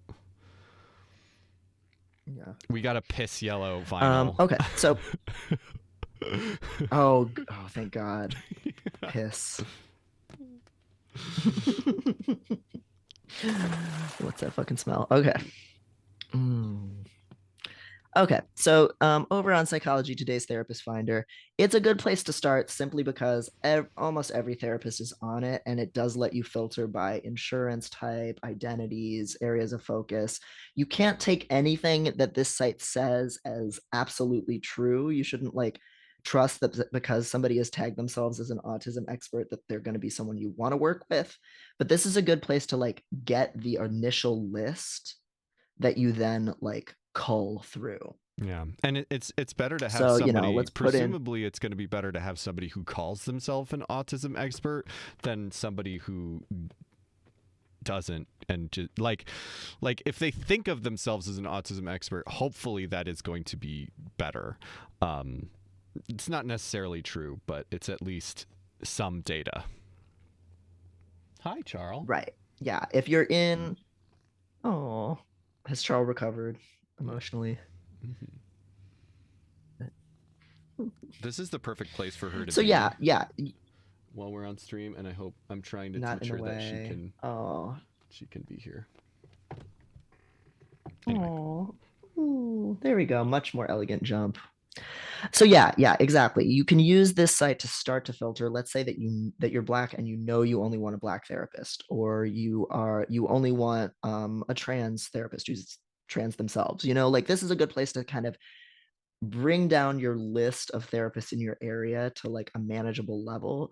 And that's when, once you have that list, you start emailing people and finding out who sucks among that list. So just to give you just take it for a test spin here, I'm going to filter for my health insurance type, Aetna. There's a long list of issues you can check off. As you can see, this language is very stigmatizing. You can see we have the O word here, going back to the fat liberation aspect. Um, Again, psychology is trash. But you can kind of use some of this stuff to filter for some of the things you might in particular be looking for. Um, so, even though, again, some of these really suck, like weight loss. Let's say, I want to talk to someone about codependency, and let's say I want to talk What to is someone about medical addiction. detox? That sounds really diet called. Maybe I'm not understand. There was one that was just medical detox. I'm I like, think that is if you are getting off a substance, but you have to be on like other substances to like do it. okay. Oh, I okay. I think was just thinking like, like detox, like, toxins and all that oh stuff, Lord. which it I sounds like mean, it's not quite that bad. I hope not, but you never know who might kind of put it list themselves under that. So you can already say by putting in some of these filters, like the faces we're seeing have changed. We can put show me men, show me women, show me non-binary. Let's just do non-binary just to see. I'm in a major city, so there's actually an array of non-binary counselors. You can also filter for online only, and Psychology Today will kind of filter for that. This is I'm suddenly flashing back to just dating sites, and I had this horrible thought of like going through therapists when like swiping left or right like fucking Tinder. Oh, it's Yeah. it's real, but it's what we Yeah, have it's to a do. similar thing. Yeah, yeah, and it's unfortunate, and it's a lot of work, and I say that not to be like, "Whoa, just put on your bootstraps, buddy," like, but to say, like, it's okay if you can only say, "I've decided I want help, but this week all I'm gonna do is just generate the list and Yeah, bookmark it, and next week, I'll email 2 people on that list, this and is the a week after that, you know." if you have people in your life who want to help with mental health stuff, this is a great thing to ask of them if they are someone who could do this. Especially as someone with ADHD, this is something that this kind of thing is super hard for me, and I know that there are people that this kind of thing is not as hard, and it's just not as hard when it's for someone else. So, yeah, Mhm. if you do, I know too many of us don't have many people in our corner, but if you do, this is a place to ask for help. Yeah, and it might be a place to tap because I love doing this kind of shit for people. I love doing, like, the practical help finding resources stuff because it makes me feel, like, competent and helpful, and, like, even if I'm not good at, like, the emotions piece, I can do the logistical piece, right? So, like, if you have a friend like that, that may be catnip to them to ask for that kind of Yep. help. You're Um the other day you're posting about how much you enjoyed doing your taxes, and it made me think about how I've never done my taxes in my life because I have family members who are autistic, and then my spouse is autistic, so my when we started dating and then got married, my spouse had to fight my dad to do my taxes, as he'd always done them. Like, it was never a question. I didn't ask him to do my taxes. It would had been years since I was like a dependent and it was relevant for him. And it wasn't like, oh, I want Maddie to be a dependent, and like, it wasn't anything like that. It was just he's autistic and likes doing taxes. And so I've never done my taxes because oh, Seb, it's horrible. That's a whole discussion. It's a scam. Oh, It's a huge oh scam. lord. Sab. So this, from being an author, I've started getting these like workshop gigs, and the amount of difficulty and cost of doing the taxes for it is so much that even though in another world I could have like a whole like lucrative career being a workshop giver, it's so painful to do the fucking taxes for it that like I couldn't do it, like even though I like doing taxes, but like getting the documents for every single gig you've done, it's like it's horrible here. Just what we're doing Non-Americans are on blessed. Twitch is like gonna be a nightmare if we ever make more money from it. Well, I have some hacks, so I'll show you some of the little. That's also why doing taxes is fun for me because I like learning how to do illegal things, Scam. scam it. So, um, But yeah, another thing I want to highlight here is you can see this first once I checked off autism because somebody in the chat asked if I was filtering for autism.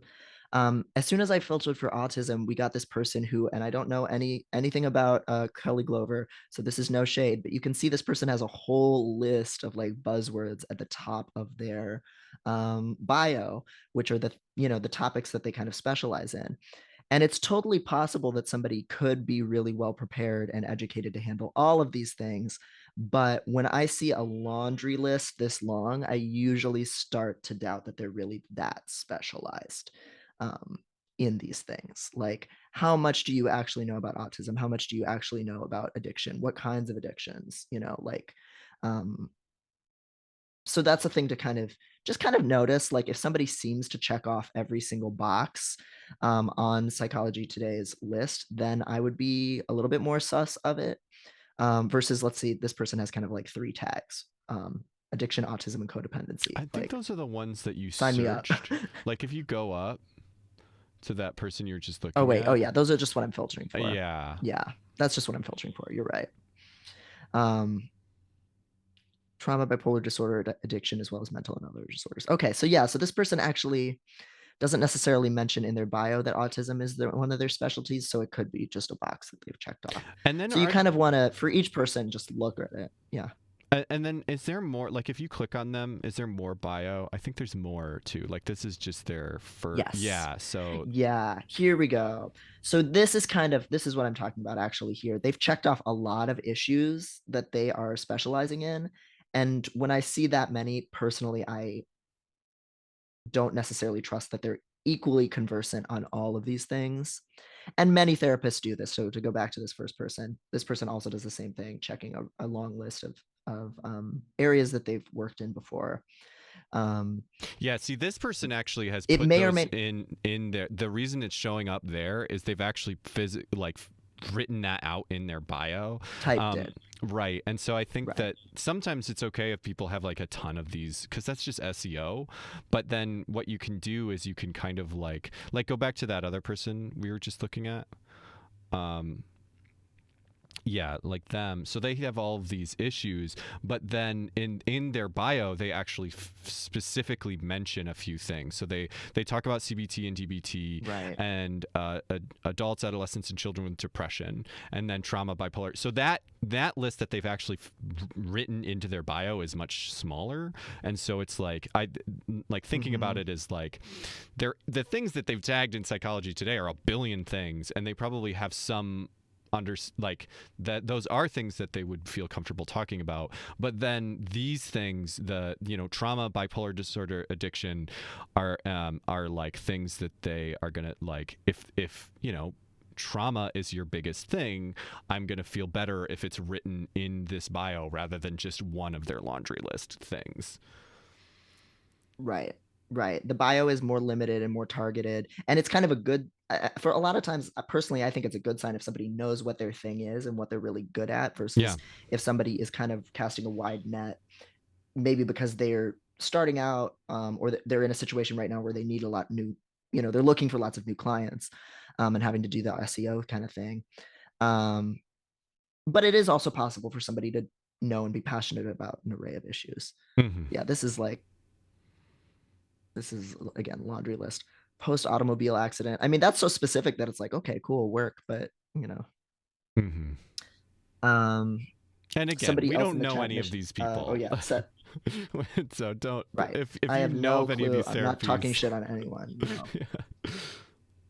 No, I'm just talking about, like, as you go through it yourself, kind of discern what you see and read through the bios based on this stuff. But yeah, I'm not talking shit on anyone here in particular.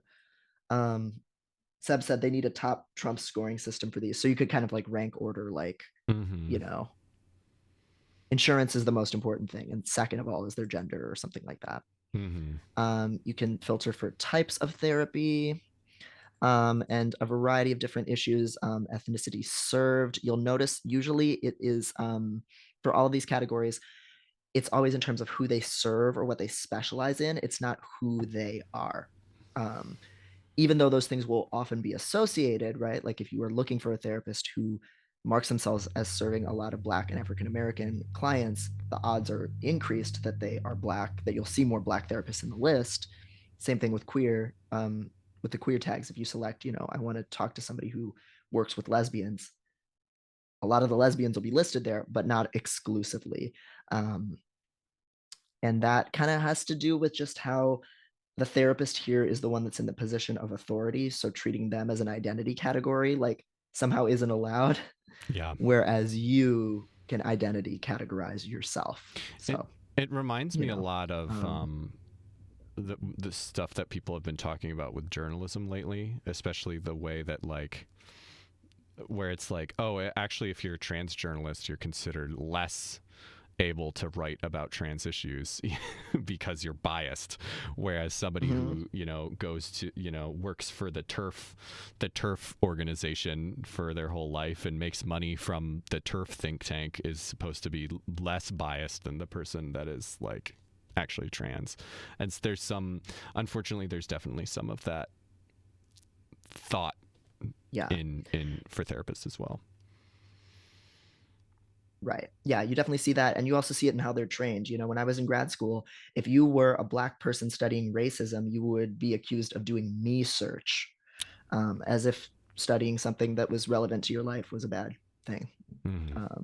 So you can use these filters to help kind of narrow and winnow down your options. You will find, if you tag, as I just did, Black and LGBTQ, more queer Black therapists kind of funneled down in the list, but you'll also see people who just say that they have worked often with those populations, which maybe that's helpful information to you, that you need to kind of verify to see if they really know enough to be saying that they're a safe person for you to work with, or maybe it's not useful. You can kind of use your own judgment there and kind of discern. You can filter by language, faith background, ethnicity, age, price range, types of therapy, um, and a variety of other kind of things, and kind of filter through as you go. Um, how do I make this full screen again? Let's Oh, see can if I you hit escape. Okay, cool. error? Why do you have an error? I also, What is oh, is it error? not showing it? No, it's just in your Chrome in the top right. There's a little thing that said error. I don't. I've never seen that before. Oh, well, well, I'm glad my internet is still working so far, apparently. Yeah. Um, I just got contacted by somebody who put this together. So thank you so much to Willow for putting this together. This is a list of Chicago area resources. I'll put this one in the chat right now, just so that I don't forget with this one. Sorry for the wormhole that I'm creating right now. Oh, you're fine. This is a list of Chicago area practitioners of a variety of different sorts who are autistic, who have self-identified as neurodivergent. So there are sex therapists, there are gastroenterologists and Wow. dietitians, there's a doula, there's a kind of kink-friendly therapist, and yeah, and like physical therapists. It's a short-ish list. It's still continually being updated, and honestly, like we should get our asses together and continue to like make this resource and keep updating it, because it is so sought after, and that's something I should put more time into as well. But this is a starting place if you happen to be a Chicagoan. Yeah, I have actually had luck generally. I have found I think I actually found my current therapist that I really like from hold on, I'm gonna steal steal this really quick. Um I want to there's a good one in Michigan. Trans Network, is that it? No, not the Michigan Transfer Network. Oh damn, I'm just finding things for oh damn. Transgender Michigan is a network of, and they have this trans pages, which is literally this huge list of not just therapists, but different businesses that are at least someone has at some point has said that they are trans positive. So like, I don't know how accurate all of this stuff is, but it's at least like somebody has at some point has said that they are trans positive, which is nice. And that's how I found my therapist. And this therapist, see mental health professionals. So yeah, you can see this is just for Michigan. This is like a big list with they even have different lists for different counties. So yeah, and so I definitely recommend trying to find this stuff for wherever you're at. There's also a, what is it, Polynet? I'm not bringing it up, but I actually found one of the, unfortunately not great. Oh God, I'm just getting a bunch of fucking BetterHelp ads, of course. I think this was it. Mm-hmm.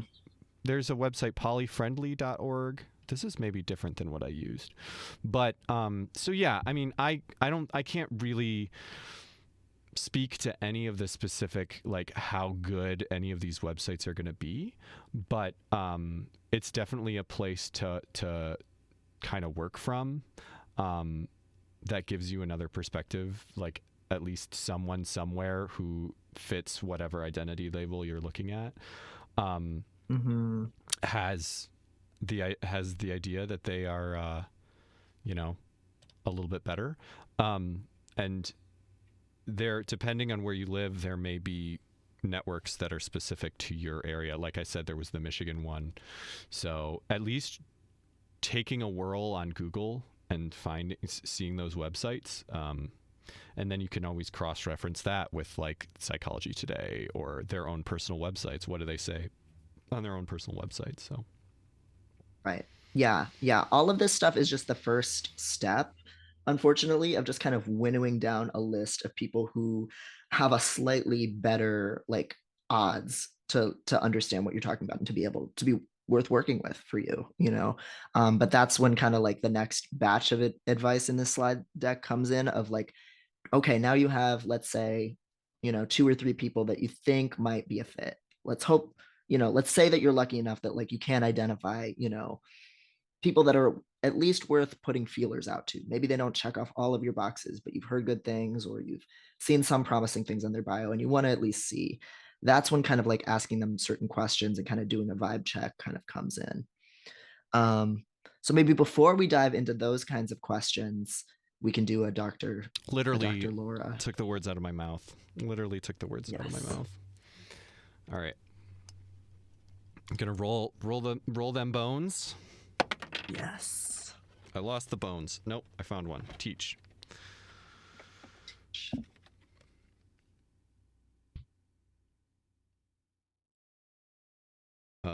You know what? No, I'm gonna flip this over, and I am holding it so I cannot see what the right answer is. So then we can both participate on this one. This is another one of those multiple choice ones. Steve, welcome to the program. Hi, Dr. Laura. My ex-wife and I shared custody with our 12-year-old son since he was 3, and it's worked out well. She's now going through a second divorce and is pregnant with another man's child. She's thinking of shacking up with him. Should I sue for full custody? So basically the problem here is that she's going through a second divorce and is pregnant with another man's child. Basically, the problem here is that my ex-wife is a trollop, I guess. Right. Like, yeah. Yeah, like she's with someone out of wedlock and you're mad about it, basically. Right. So should I sue for full custody? Hi, Steve. Sounds like you're getting cucked. So our options here are No, I think your son's confused, embarrassed, and ashamed by his mother's behavior, but adding a custody fight would only hurt him more. Why? Why would you How think? does she know that? Well, and one thing that I have intuited from these, I don't know, but my guess is that these are summaries of much longer conversations. So maybe there was something in that conversation. So that's A. Yes, I'd go to court about your child living with a male who is calling him a male who is not even maritally related to him. You may not win, but do it anyway. And C, work out an arrangement with her to keep your son full time until she has the baby. When her hormones are back to normal, decide what to do. I feel like these are all bad advice, right? Wow. She could say any one of those. I could believe Dr. Laura would say any of those. Wow. Um, did they say how long she's been with this newer partner in the question? Yeah. See, I feel like I have trouble grokking that, like keeping all of these disparate parts in my brain. Yeah. So, ex-wife and I have shared custody of our 12-year-old since he was 3. Okay. They've been But it doesn't divorced say. for Oh no, years. he's 12, and since he was 3, so from 3 to 12, there's been shared custody, and it's worked out well. But now they're going through a second. She's going through a second divorce and is pregnant with another man's child, a third man, right? Oh, So okay. they have been Okay. divorced for a long time, but now she's getting another divorce and is pregnant with a third man's child. Oh. And Okay, so she's I think actually Dr. Laura, sorry. yeah, go on.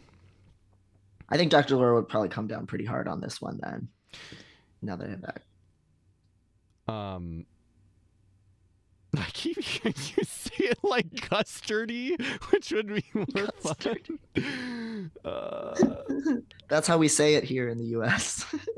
They pack a Child lot of custody. they pack a lot of horrors into a few sentences. Stepdad identified male. Oh, that's me. If anybody listens to Dungeons and Daddies, that's just Ron from season 1. Got any D and Dads heads in the chat? So let's do a poll. Yes. We're just gonna do 1 minute this time, so you really gotta get in there. Just intuitive. And Devin, let's not say what we think. Okay. Let's really not weight the scales here. Oh wait, it didn't work. Oh, sorry. Oh no, you're good. I actually switched it to just the 2 of us, so you can do whatever you want. Poll. How do I do it? Why is it not working? I'm just writing poll into the chat and nothing's.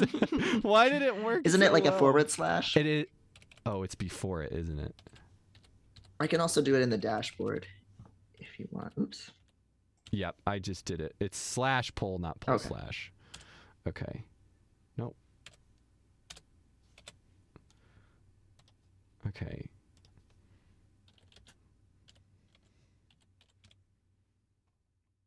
So, A.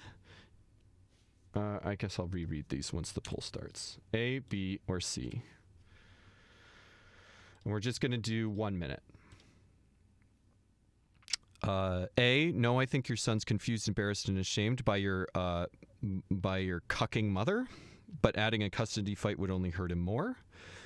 B, yes, I'd go to court about your child living with a male who is not even maritally related to him. You may not win, but do it anyway. And C, work out an arrangement with her to keep your son full time until she has the baby. When her hormones are back to normal, decide what to do.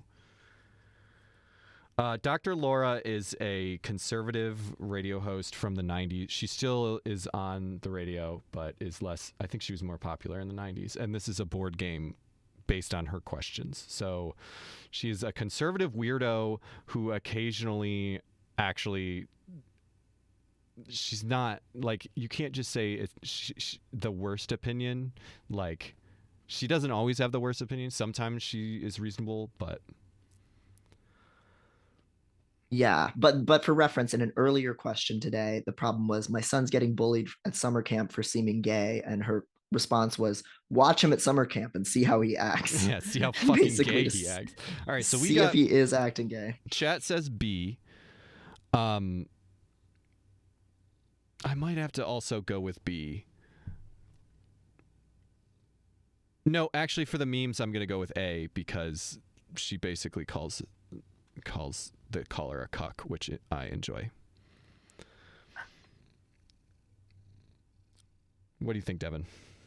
I'll say C just because it's maximally awful and misogynistic. Yeah, the hormones bit. All right. Yeah. Oh, can you see it? Not really. Chat wins. No. It's B. Oh, nice. It's B.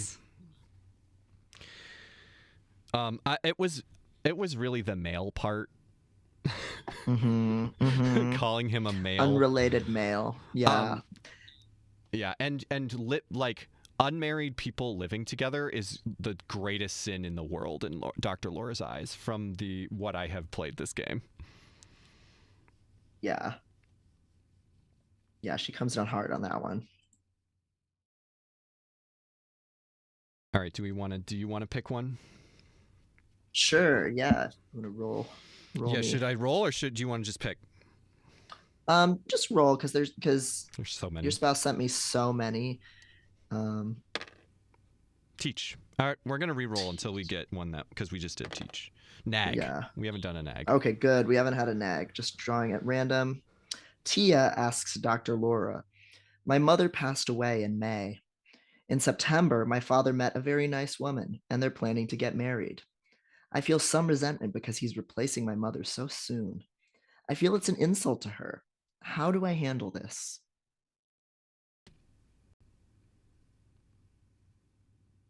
So, it's a kid upset that the mom or the dad. My mother passed away in May. In September, my father met a very nice woman, and they're planning to get married. I feel some resentment because he's replacing my mother so soon. So I think this is an adult talking about their older widower father getting remarried within what is it, like a couple of months. Does it say that? Yeah, somebody asked. Yeah, May. Yep. Yeah, my mother passed away in May. In September, my father met a nice woman, and they're planning to get married. So what is that? So, within 6 months or something? Yeah, within 6 months. My dad is cucking me. Seb, I don't think this one actually is about cucking, but we can make it about cucking somehow. No, my dad's new girlfriend is mom cucking me. I've been mom cucked by Joyce. My dad's new squeeze. I think she's gonna be reasonable about this one. I think she's gonna be basically like that. You know, it might be too soon for them to get married, but that's not really your call. And you need to get normaler about this about what's happening. Yeah, and from her point of view, at least they're getting married, right? If she hates people shacking up, she'll be glad that they're getting married. Rushing into marriage. Yeah, she's all about rushing into marriage, I think. All right, we'll give chat a very brief window if anybody has any thoughts, and then we'll reveal. And I'll show my cat, who's being very cute. Yes. While that happens. Cat break. Look at this animal.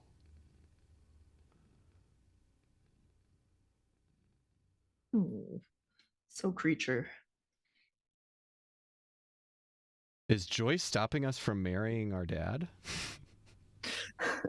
I think a lot of things are stopping you from marrying your dad. Mostly society. Society. God. Yes. That definitely is a button we'll need at some point. Yeah, I need to redo this whole sound thing and add a bunch more. That's sad. It keeps like fucking up on you. I literally don't understand why yours, woke it works sometimes. I think it has to do with, I don't know. All right. So, Dr. Laura's answer. The irony is, the more guys love their wives, the quicker they get married after their wives die. What? So I think it's a testimonial to how attracted he was to your mom. She is not a replacement for your mother. It's a blessing for your dad. None.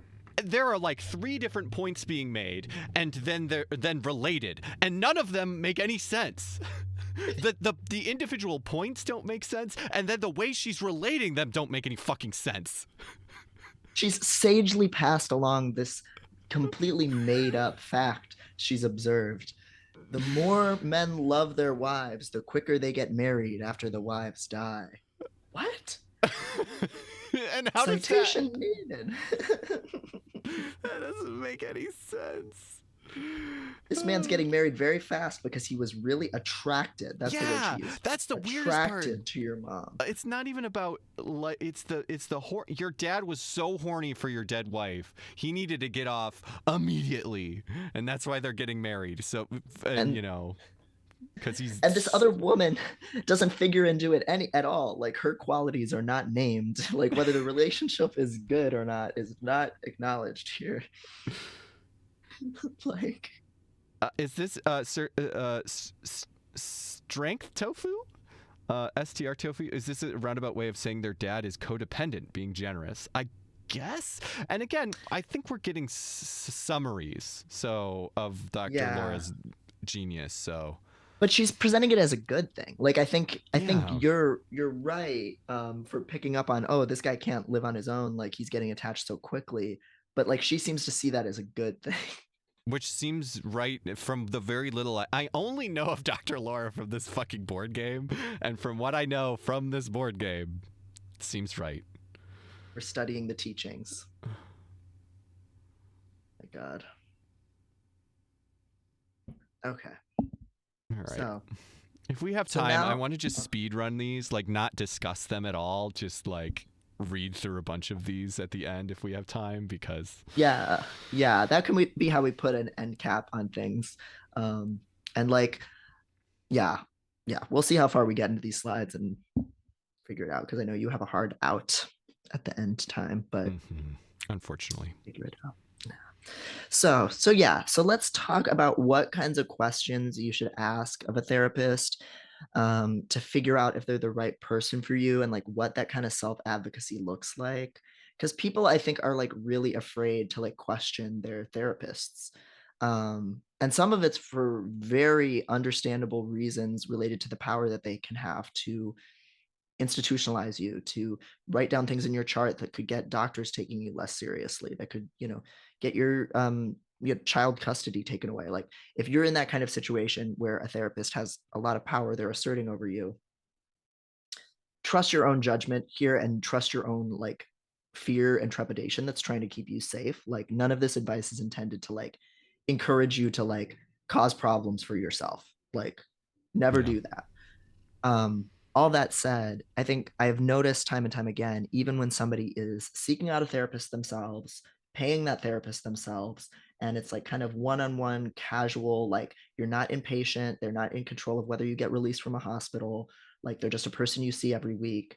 Even in that situation where you're the customer and the client and you have significantly more power than those other situations, people are still really afraid a lot of the time to tell their therapist, like, I don't agree with your interpretation of this.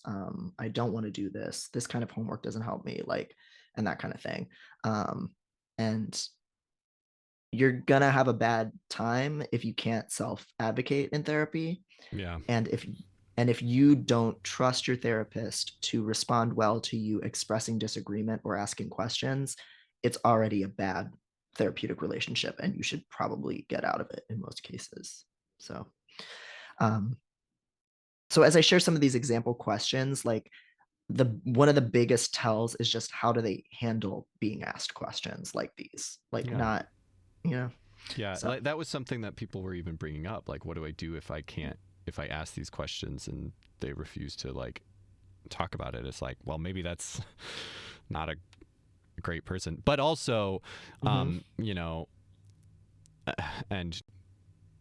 have like changing a relationship with an established therapist would be an entirely different conversation. But if you're starting, like making sure, like even, making sure that you can have the kind of relation, like that like establishing a relationship with a therapist from the beginning where you are gonna, are in control of the boundaries is going to be important. So it's like even if you ask the therapist all these questions and they're sort of like don't give you the answers you want, like if you decide to continue seeing them, at least you know where their mindset is coming from, and you can sort of like know the boundaries on the conversations you can have based on that. But also you've set Right. yourself up as having those boundaries, and like, you know, It's a power move in a yeah, good way. yeah, It's a good vibe check, even if they don't always have good answers. If they can handle being questioned, and you're just entering the relationship by saying,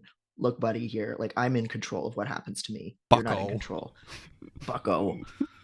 That makes a big difference. Yeah. So yeah, so here's some example questions about a couple of different things. We'll start with like neurodivergence kind of stuff because that's what I get asked about the most. And I'm sorry, this is a word wall. This is from an old Tumblr post. um, and I'm just going to read through these example questions. And you don't necessarily like have to use these exact scripts. These are just things that I would want to know if I was trying to gauge if a therapist was good on autism. But you could ask them, these questions via email. You could ask it on the phone. You could ask it in an initial appointment or after an initial appointment, and you could ask them in whatever way feels more natural to you. You know. Um, but here are some of the things to think about. Do you have experience working with adult autistic patients? What, in your view, are some of the biggest struggles that autistic patients typically face? If they mention external and systemic factors like, being discriminated against, ableism, capitalism, that's a great sign. If they mention something like, well, autistics are really bad at understanding emotions, or something like autistics are really bad at socializing, um, something deficit based, maybe not as encouraging to hear. Have you worked with masked autistic patients before? And what is your understanding of what masking is and what unique therapeutic challenges it presents? And you could break down those questions one at a time, right? You could just say, like, have you heard of masking? Like, have you worked with masked autistic patients? What does that look like? Um, because believe it or not, there are some therapists who just don't even believe that masking is real, um, which means you probably don't want to work with that person. Yeah. And ideally, you want to find somebody who at least understands that, like, masking means I won't always, as the therapist, be able to see what's going on with my clients, and also there's a lot of exhaustion that goes into that on the client side of things. Like that would be like a good level of awareness to start with, but a lot of people won't be there. Um, what are some of the unique struggles that queer autistic patients face, or autistic people of color, or autistic women? um, Again, awareness of this will be a really good sign. If they're aware, for example, that Black and brown autistics can't unmask as easily as white ones, that's a great sign. If they're aware that, like, queerness and autism and being closeted in both respects tends to go together a lot, that's a great sign. Um, if they say something like autism is milder in girls because they can still make friends and be nice, probably not a good sign. Yeah. So, you know, kind of gut check that. Um, do you know what neurodiversity is? Is your practice informed by neurodiversity? If somebody advertises themselves as a neurodiversity minded therapist, straight up ask them, like, what does, I'm really interested in seeing you. It's really a breath of fresh air to find a neurodiversity affirming therapist. What does neurodiversity mean to you, and how does that look in how you work with clients? Like, that's a very non-combative question to ask. You should never have to feel bad for asking a question like that. So if somebody is weird about it, that tells you a lot about them. Um, Ali asked, what questions could you ask if you want to gauge if the therapist might give me a discriminatory mental health label for being politically active? Um, the first thing I would ask there is just, like, ask them about their, like, relationship to, like, diagnosis, because there are a lot of therapists out there who don't diagnose anymore, Mm-hmm. and, like, that's a common enough thing that, like, you can find someone who doesn't believe in doing that. putting Yeah, a label on someone. generally they will have to diagnose for insurance. Like they'll have to write something down. Um, but yeah, I know my therapist is like that. I know that's much more common to just Hmm. not work within those labels. Yeah, yeah. So that's one place to start, is like therapists who are not super invested in pathologizing everything and like making anything you're struggling with who you are. Just in general, that's a good sign. Um, and then with the political one, I would definitely gauge like what are, like even if they're not going to be open about their politics, like are they religious or do they have kind of conservative viewpoints? Like um, if you're in a situation where you're just interviewing them for the first time and you have the power to walk away, like that, like that might be a good vibe check moment. If you feel like you have the enough options or the freedom to walk away in that moment to just say, hey, listen, I do all of this leftist activism. Like I can't, I can't work with somebody who thinks I'm like crazy for like being an anarchist or for, working at Food Not Bombs or something like that. Like, is that cool with you? Yeah, Um, if it's the first session, just asking it the way you asked us, I think is like, you know, gonna be valid and definitely gonna give you that gut check. Even if they kind yeah, of try and squirm away from answering it directly, I think the way that they react will be pretty pretty telling. absolutely. And Witchy Faye mentioned asking them if they know about the history of psychiatry, or Yeah. like even just like this comes up, I think, on the next slide. Like, what are some things that therapists have done badly? What are some things that the field has done badly? And can you like acknowledge that stuff? Because, I need to work with somebody who's critical of the practice when it fails. Yeah. Yeah, Um, Gift Horse does point out then you do still have to pay 100 for the session, which is a huge thing is that if you can try to ask these questions up front.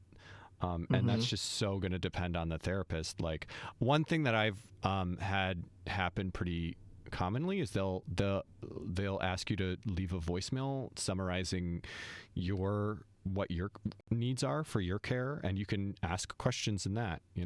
If there is an mhm. email, email them. Um, but yeah, ask as many questions as you can. Um, Without but having to pay money. but Yeah. then unfortunately, once you have, I think an important thing to recognize is once you've gotten that first session, like you're gonna have to pay that $100 either way.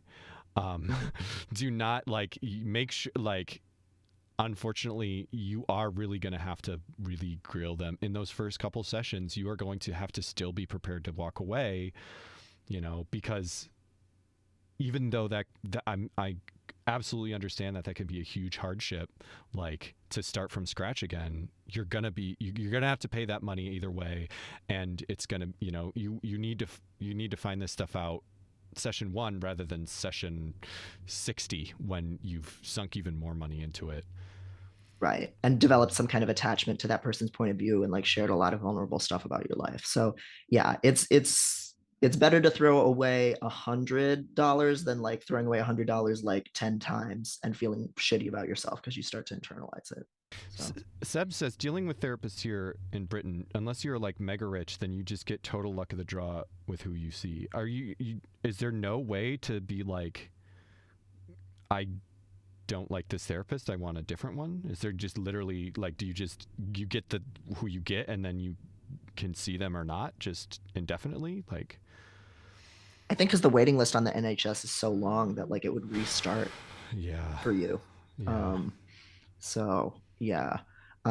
Which really just shows like how like it's not a safe environment to be accessing care in.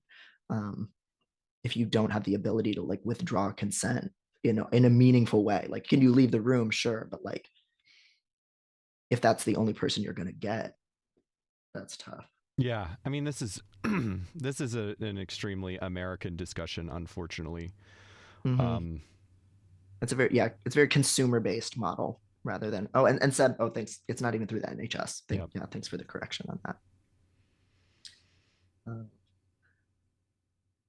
Doing the private, yeah, I'm in the UK doing the private therapist rigmarole, but I struggle with early morning and afternoon sessions at the best of time. Yeah, I mean that gets into, there's so many things like Devin, you were talking about where the location and things like that's a huge problem, is that not most therapists only will see people during 9 to 5 Monday to Friday, like, which is a huge issue too. Right. Yeah. And so that's another thing to like filter for and ask about. There are definitely, because that is like so many people's working reality. There are therapists who do evenings and weekends and remote and stuff like that. But that's also like a labor issue on their side too. Like that's a really Yeah. grueling. It's grueling to have to go to therapy after working a full work day, and it's grueling to have to like give therapy out late into the evening. We just don't have enough providers in basically any country. So it's tough. Yeah. It strains a lot of systems. Um, these questions are things that I pretty much already verbalized. What are some ways that non-autistic therapists fail their patients? If you can find somebody who's aware of the fact that they could miss something or get something wrong, that's a beautiful quality to hear in a therapist. That's a green flag. Every therapist has limitations, blind spots, areas where they should continue growing their knowledge. Where do you think you still have room to grow? And this might be something where like the cultural competence and humility piece could be kind of good to hear about. Like if somebody knows that their reality is limited by their privilege, if they can kind of acknowledge that, again, that doesn't mean they're going to know what to say all of the time, but um, it is a signal that maybe they'll be open to being corrected once in a while, which is a good sign. Those are all questions applied to neurodiversity in particular, but you could kind of tailor them to a variety of different marginalized experiences. What are some common ways that white therapists fail their Black patients, and what steps do you take to avoid that or mitigate that harm? This is the example that I already talked about with my friend Nick Everett, who wrote the book Memoirs of a Homeless Bookstore Owner. Do you believe homeless people are discriminated against? That's something that they might want to ask a therapist, just because that is a particular, you know, wound that they've had to deal with already. So you Yeah. might have some of your own things like that. Like, do you think polyamorous people are having a manic episode just for wanting to date other people, Yeah. for instance? STR Tofu. I know several years ago when I was dealing with the Kaiser HMO in Oregon, I was told by mental health phone rep that I couldn't switch therapists unless I had a quote really good reason. Was not given examples. That was 10 years ago, and I'm not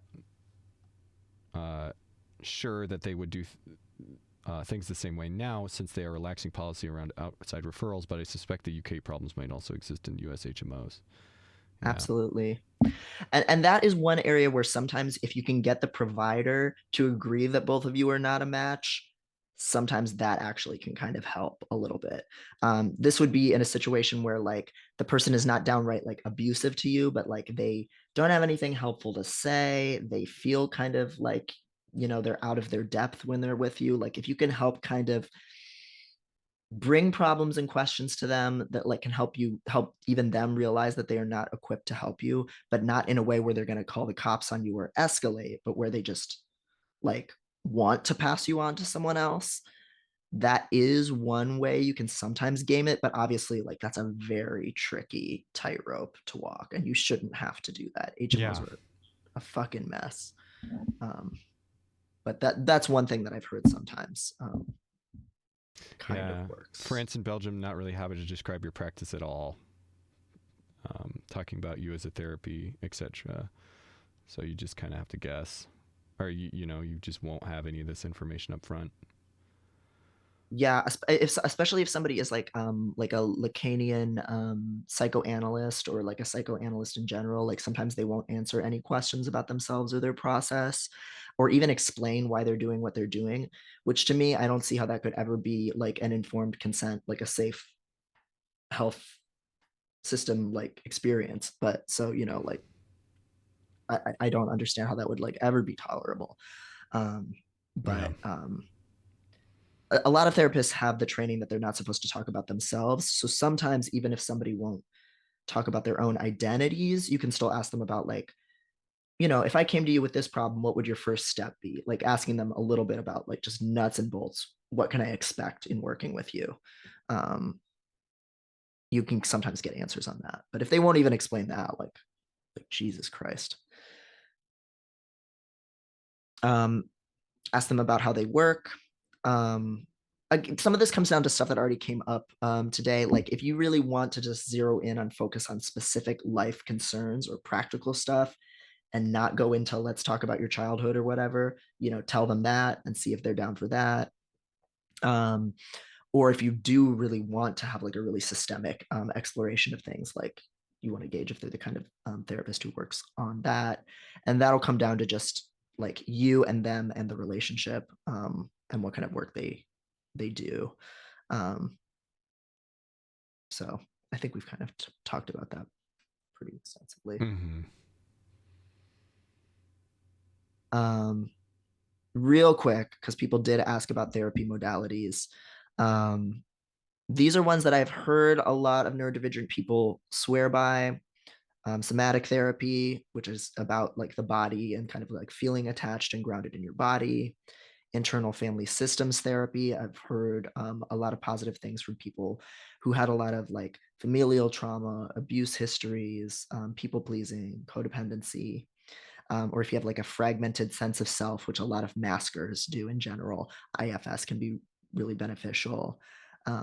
We've talked about the benefits and the drawbacks to DBT.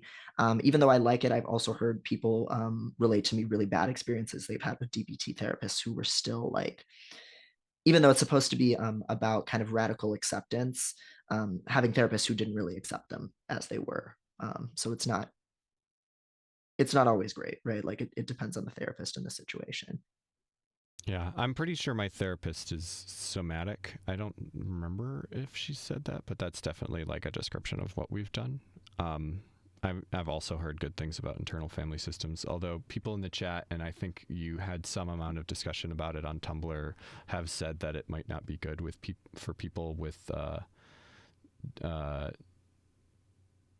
DID. I believe that's dissociative identity disorder. Is that the way? I don't know if that's but people who are plural in systems, that it can kind of like be very much the opposite of what is helpful for them. So Yeah, and that's definitely true for some of the other therapies I mentioned here, narrative therapy and like existentialist therapies. I love them because it really like it scratches that like over analytic, what am I doing with my life? What are the stories that I tell myself about my life kind of brain? But is that always helpful, or is that sometimes a means of detaching from the emotional reality? mm-hmm. It has its place, and it has situations where it's not that helpful.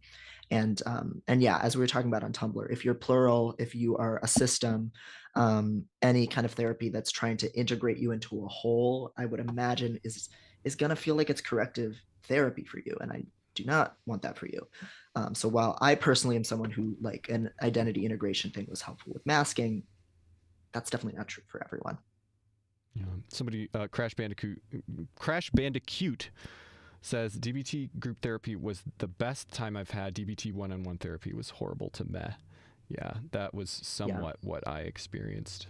For me, it was meh, but it was. Yeah, I can imagine. Somebody asked any thoughts on EMDR. That's the next slide. Be careful with. Um, and none of this means like this thing sucks. Fuck you if you like this. Like, don't do it ever. Just be aware. CBT, as we've already talked about, is all about kind of challenging irrationality in how you think, in the hopes that that will also change how you feel and how you behave. And for autistics, the literature shows it does not work very well. And anecdotally, many, many autistics will point out that they are already checking themselves to see if their feelings make sense or are rational or are a feeling they deserve to have all the time. So a therapy where you're asked to do that may just worsen your self-invalidation. And then I have this kind of bucket here for certain kinds of trauma processing therapies that involve like getting into an altered mental state and either reliving trauma or relating traumatic feelings. And so those are things like EMDR, eye movement desensitization, and God, what's the R stand for? Sorry. Rapid? I thought it was Rapid like desensitization and reprocessing. Yeah, okay. thank you. And brain spotting, which is a really similar kind of practice that even uses some of the same like movements in front of your face, where you're trying to like locate where in your visual field a certain like memory is like linked and associated. Mm.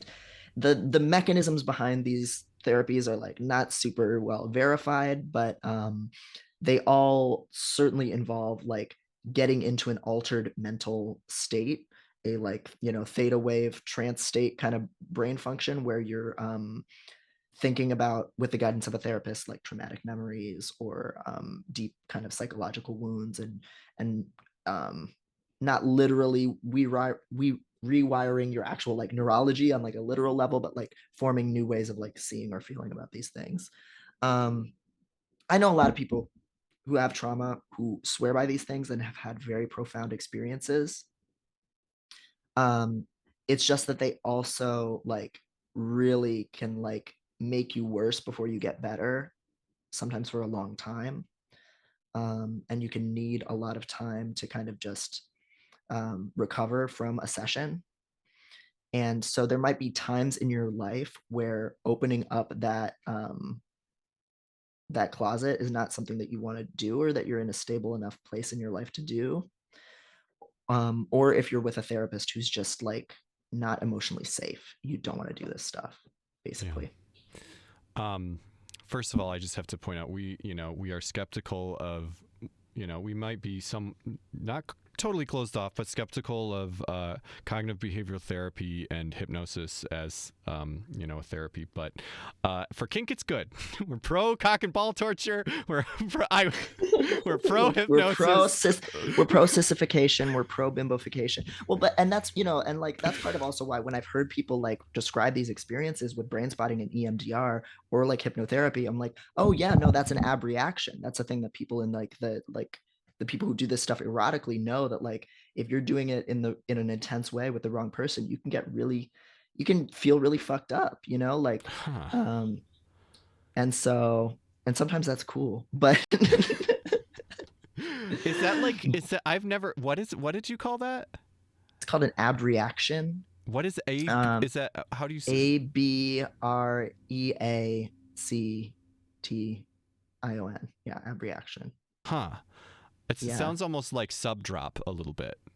Yeah. It's very similar to like sub drop, except that it's like sometimes a freak out just like during like the middle of it, where you're like, Right. and so then when I hear people describe what EMDR and brain spotting procedures do for them, where they start crying or like hyperventilating or going through these things, I'm like, oh yeah, like no, that's an ab reaction sometimes, if it's not in a safe environment where you're like wanting to do that. Mm-hmm. um That's interesting. and yeah, and it's just because like all of these things are just like things the brain can do, right? Like it's not magic, you know, it's not like you know, humans can go into different mental states and different like brainwave states based on a variety of different things. And some of them are just more like emotionally like squishy and vulnerable than others. So like, oh, and also, oh, thank you for pointing this out. Serendipity. It's not recommended for people with a history of seizures. That's a big one. EMDR, and to a lesser extent, brain spotting. You don't want to do if you get seizures because of the visual field stimulation. So thank you for Yeah. bringing that up.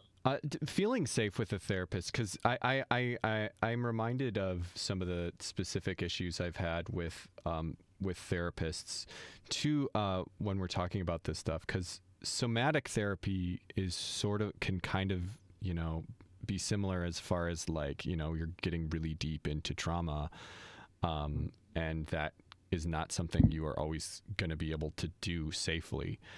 And this is sort of a tangent. So one thing that I have had, I literally two of the couples therapists that we have had, that we tried, I basically was like, so I want to this is our first session. I want to lay out all my shit. I want to lay out all my trauma history.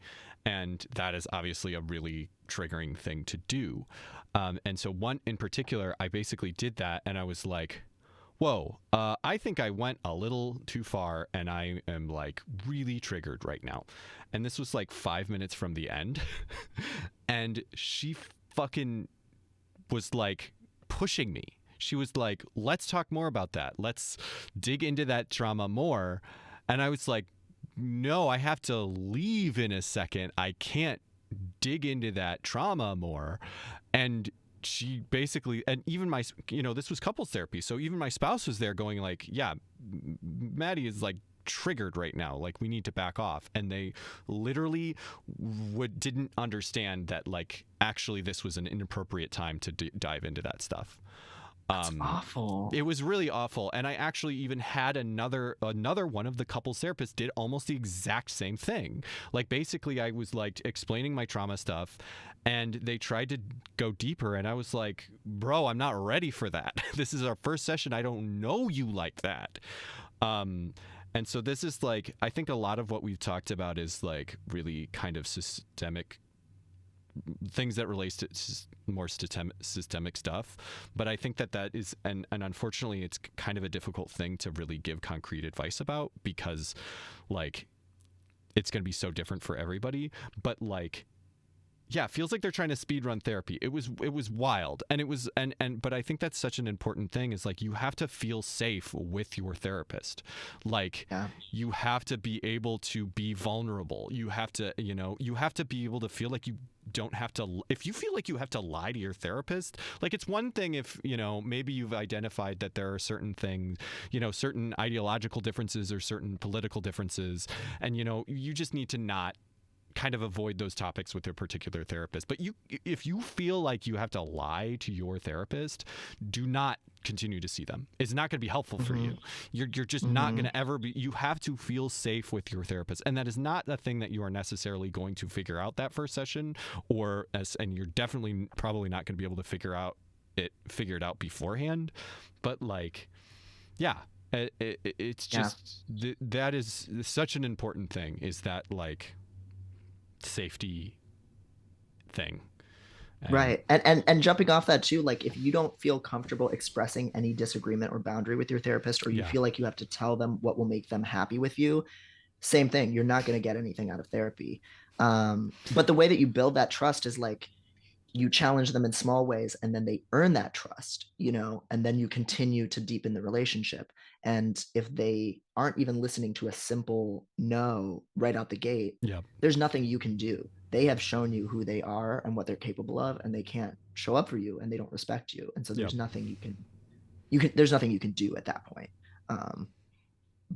But if it's a relationship where you're trying to teach them how to work with you better, and it seems like they can hear it and it's worth that effort, then great. But you can't make that happen on your own if they're not hearing it. Yeah. I just couldn't help thinking, what is that tweet? Feeling like making my therapist laugh and feeling like I won at therapy, which is a normal and healthy thing to want. Or yes, this is great.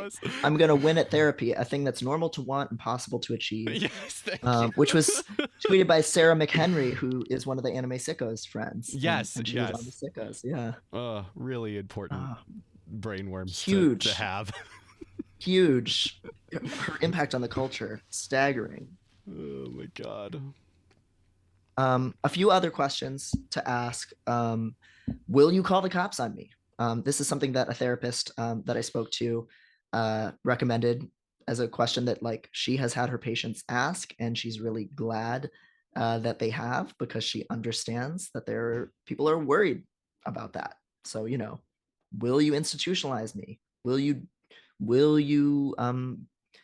escalate if I mention suicide ideation, or I mention using illegal drugs, or if there's something about me and my mental health that is not pretty, or that is like challenging societal norms? Are you going to use like the institutions of power against me? So this is one that a therapist particularly recommended that I add to this. Asking opinions on self-diagnosis. I think that often can be a good litmus test for their relationship to elitism and trusting clients to name their own experience, and to the authority of psychology being questioned. Like if somebody says, oh, all these kids just go on TikTok now and self-diagnose themselves with all of these different disorders, and it's a terrible thing and they don't know what they're talking about, that might also tell you something about what that person thinks about trans people. Yep. So it's a good vibe check.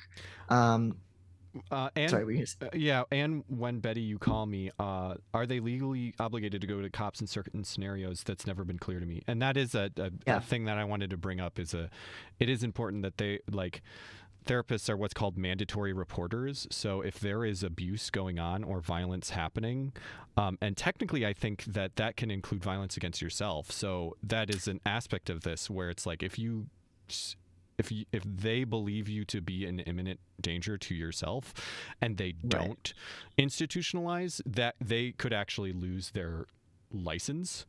And so it's very unlikely that you are, unfortunately, that you are going to get somebody who will tell you, I will never, I will never like escalate Take the things, steps. Yeah, because they are literally, yeah, mandatory reporters. They will be disbarred if they don't communicate things. So I tell my clients if they right. are about to harm themselves or others, I have to report it, or a child. Yep. Um, so it is, yeah. So there are situations in which, unfortunately, that is, yeah, non-negotiable. But their Yeah, and that's relationship to that is going to be really helpful, regardless. right, right. Yeah. So you can kind of ask them, see how they, even though like there are standards and like built into the laws and the licensing practices for what is an imminent threat, how do they actually define it? How do they actually decide what to intervene? Because some people will see someone as an imminent threat just for like talking too fast and seeming agitated, right? Yep. Like while they talk about this subject, whereas other people are going to understand that that forcibly institutionalizing someone is a really traumatic event, and it doesn't make someone's mental health or the circumstances that contributed to it better a lot of the time. Right. Um, and so, yeah, you can kind Suicidal of gauge that. ideation is pretty normal for most people with bad mental health, Yeah, and suicidal ideation doesn't mean that you are going, in imminent danger of hurting yourself. Like, to be frank, I have had passive suicidal ideation for most of my life, but that doesn't mean that, like, you know while there have been times when I know when it's dangerous, you know um and there is, you know there's definitely a difference between passive suicidal ideation and actual danger to yourself. right. Yeah. And this is also where seeking somebody with a harm reduction approach can be really helpful. Weeble Wobble also mentioned things like self harm, right? Like um, self injury is not the same thing as a suicide attempt, and a good practitioner should know that. A harm reductionist should be kind of curious about what role does even thinking about suicide play in your life? What are you getting out of it that's positive or that's meeting a need in some way, rather than seeing like that's an evil thought that you're not supposed to have and we need to fix you and get it out of you as quickly as possible. Sometimes people find thoughts of suicide comforting because it gives them at least the idea that they can have some control over their reality. And that doesn't mean they are going to hurt someone or hurt themselves. Yeah. Um, and same thing with self injury. Like it's an upsetting topic. It's hard to look at, especially if you're someone who doesn't do it and doesn't understand it. But people get a lot of like emotional regulation and an endorphin rush and something to do that isn't killing you. Um, and sometimes that's better than the alternative, you know. And so a good practitioner who's well versed in harm reduction will be able to tell the difference between all of these things, and will, um, if they have a pattern of showing that they actually listen to what you're saying and believe you, then that's a good sign that then they're not going to just really jump the gun and invoke like the violence of the state against you just because you are having a hard time.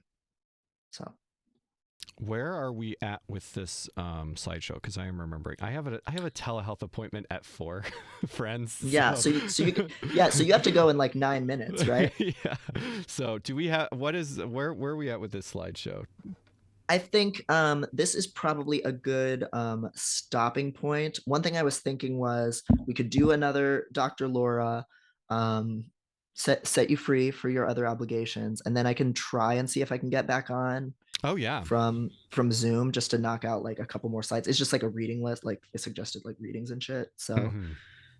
So we could maybe do that if that sounds good with everybody. So basically a Dr. Laura and then a break, and all Yeah, and back on next time. Devin will attempt to get back online. Yes. And if it doesn't work, then, well, at least the internet was good for 3 hours. Yeah, and it's if just to we'll post some stuff on the tumblers, and so check us out there for. I don't know if you feel comfortable sharing this slideshow too. Oh, definitely. That's a thing we could do. Yeah. Yes. And also, are you going to be streaming anytime soon, Maddie? Yeah. Because I know you're close to your affiliate push. So I am so frustrated with that. But yes, I'm going to stream tomorrow at some point. I didn't actually decide a time. I'm sorry. I will post a specific time. But tomorrow, Saturday night, sometime in the evening, I'm going to be playing more High Fleet. I played it this week, Monday, and for the first time, and fucking loved it. And I have been frustrated that I streamed it because I had to wait to play more of it until I could stream, and so I just want to play it. So anyway, there's a VOD if you want to catch up on me seeing that for the first time. Just you can just go on my Twitch page, and I've highlighted it. Yeah, so come watch me play more High Fleet tomorrow. hell yes. So everybody, click the link, hit that follow button, smash that notification button, smash that like button, etc. Yeah, let's do another. I got Preach. Which one is that? Yeah, I'm gonna try and cover this so that I don't know and we can discuss it. Or actually, we just have a few minutes. Let's just fucking speed run some of these. Yeah, that might be better. Hi, Dr. Blank. Can you? Oh, I think because you are the doctor. Right. Can you help me? I've been married for 11 years and have 3 small children. My wife wants us to have an open marriage and be free. She fucking hates poly so much. It's hilarious. So much. My wife wants us to have an open marriage and be free to have affairs. She says it will make her happier. I don't agree. She will not pursue it. If I don't agree, she will not pursue it. What do you think if we both consent? What Dr. Laura said. Oh my God, this fucking picture of her. I consent. I don't. Isn't there someone you forgot to ask? Dr. Laura. Okay, go ahead, but give me your kids while you do immoral things to undermine your relationship. Come on, you know better. It would be totally destructive. One's personal happiness is not the loftiest goal of humanity. She loves that phrase. She loves that. Yeah, she's always like, are you doing the most you could with, what is this lofty goal? Are you Nietzsche? What are you talking about? She's basically saying, raising kids is more important than your own happiness. It's very much you need to make the babies. Right. And that is way more important than your happiness, no matter what. Could you be suffering more? Yeah. And it's very much actually, don't you think the parents' happiness is important? As far as your kids, how your kid is going to be growing up. Kitty asks Dr. Laura, this is a nag. I don't think it's functionally different. My 9-year-old daughter is having a birthday party and she isn't inviting the little girl down the street. This girl is a troublemaker and my daughter doesn't like her anymore. I'm afraid her mother is going to confront me. How should I handle it? Dr. Laura's answer, just say that kids' friendships change all the time and that you let your daughter make her own decisions. You don't interfere, but don't be so scared of confrontation that you can't function. That's not good role modeling. Wow, that's a good answer. Yeah. I feel like. Yeah, that's totally normal. Capital N, normal. Not a weirdo at all.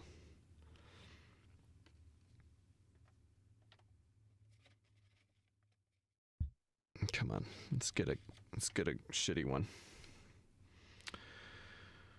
Preach. Hi, Dr. Blank. My daughter had originally invited me, my new wife, and my 2 stepchildren to her wedding. She recently disinvited my wife and stepkids. I told her if they don't come, I don't come. Sorry.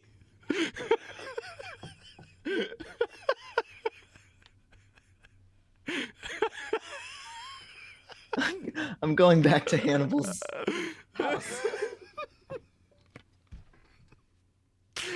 So fucking immature.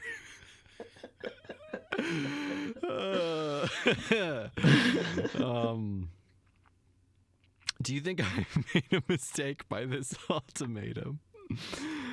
Okay. Invited me, my new wife, and my daughter originally invited me, my new wife, and my 2 stepchildren to her wedding. Recently disinvited my wife and stepkids. Told her if they don't come, I don't come. Do you think we've made a mistake by this? Okay, yeah, I'm understanding it. Your daughter is making a mistake. Why not send her a note with your wedding present that says you wish her well on her special day and hope in the future she will invite your new family into her home and into her life? I guess they're married, so it's okay that They issued an ultimatum. yeah. The family unit is everything in the Dr. Laura verse. The married family specifically. It's yes. Yeah. Dr. Laura verse. All right. I think that might have to be it for me. This was very fun and very informative. Thank you everybody for coming out. We had a really we had like 80 viewers early on. We had a really great showing. So yeah, don't forget if you're watching the, please feel free to ask follow-up questions, and stick around, watch this spot because Devin will be attempting to get back on. Yes, I'm gonna try to knock out the last few slides, so I'll be back in a couple minutes here if Zoom works. Thank you everybody for being here, and thank you so much, Maddie, for all of the tech making. Everybody's about to see how shitty it's gonna look when I do it, so you will know maybe how much she's doing. Yeah, if it even goes live. No, I just mean maybe everybody will be like, "Oh, this is so much better. There's not weird GIFs everywhere." No, it's gonna be a Zoom window. It's gonna feel like work. It's awful, but instead of the share zone, which we're currently in. All right. Well, thanks for hanging out, and hopefully I'll see some people tomorrow for some more High Fleet. All right. Yes. Bye, friends.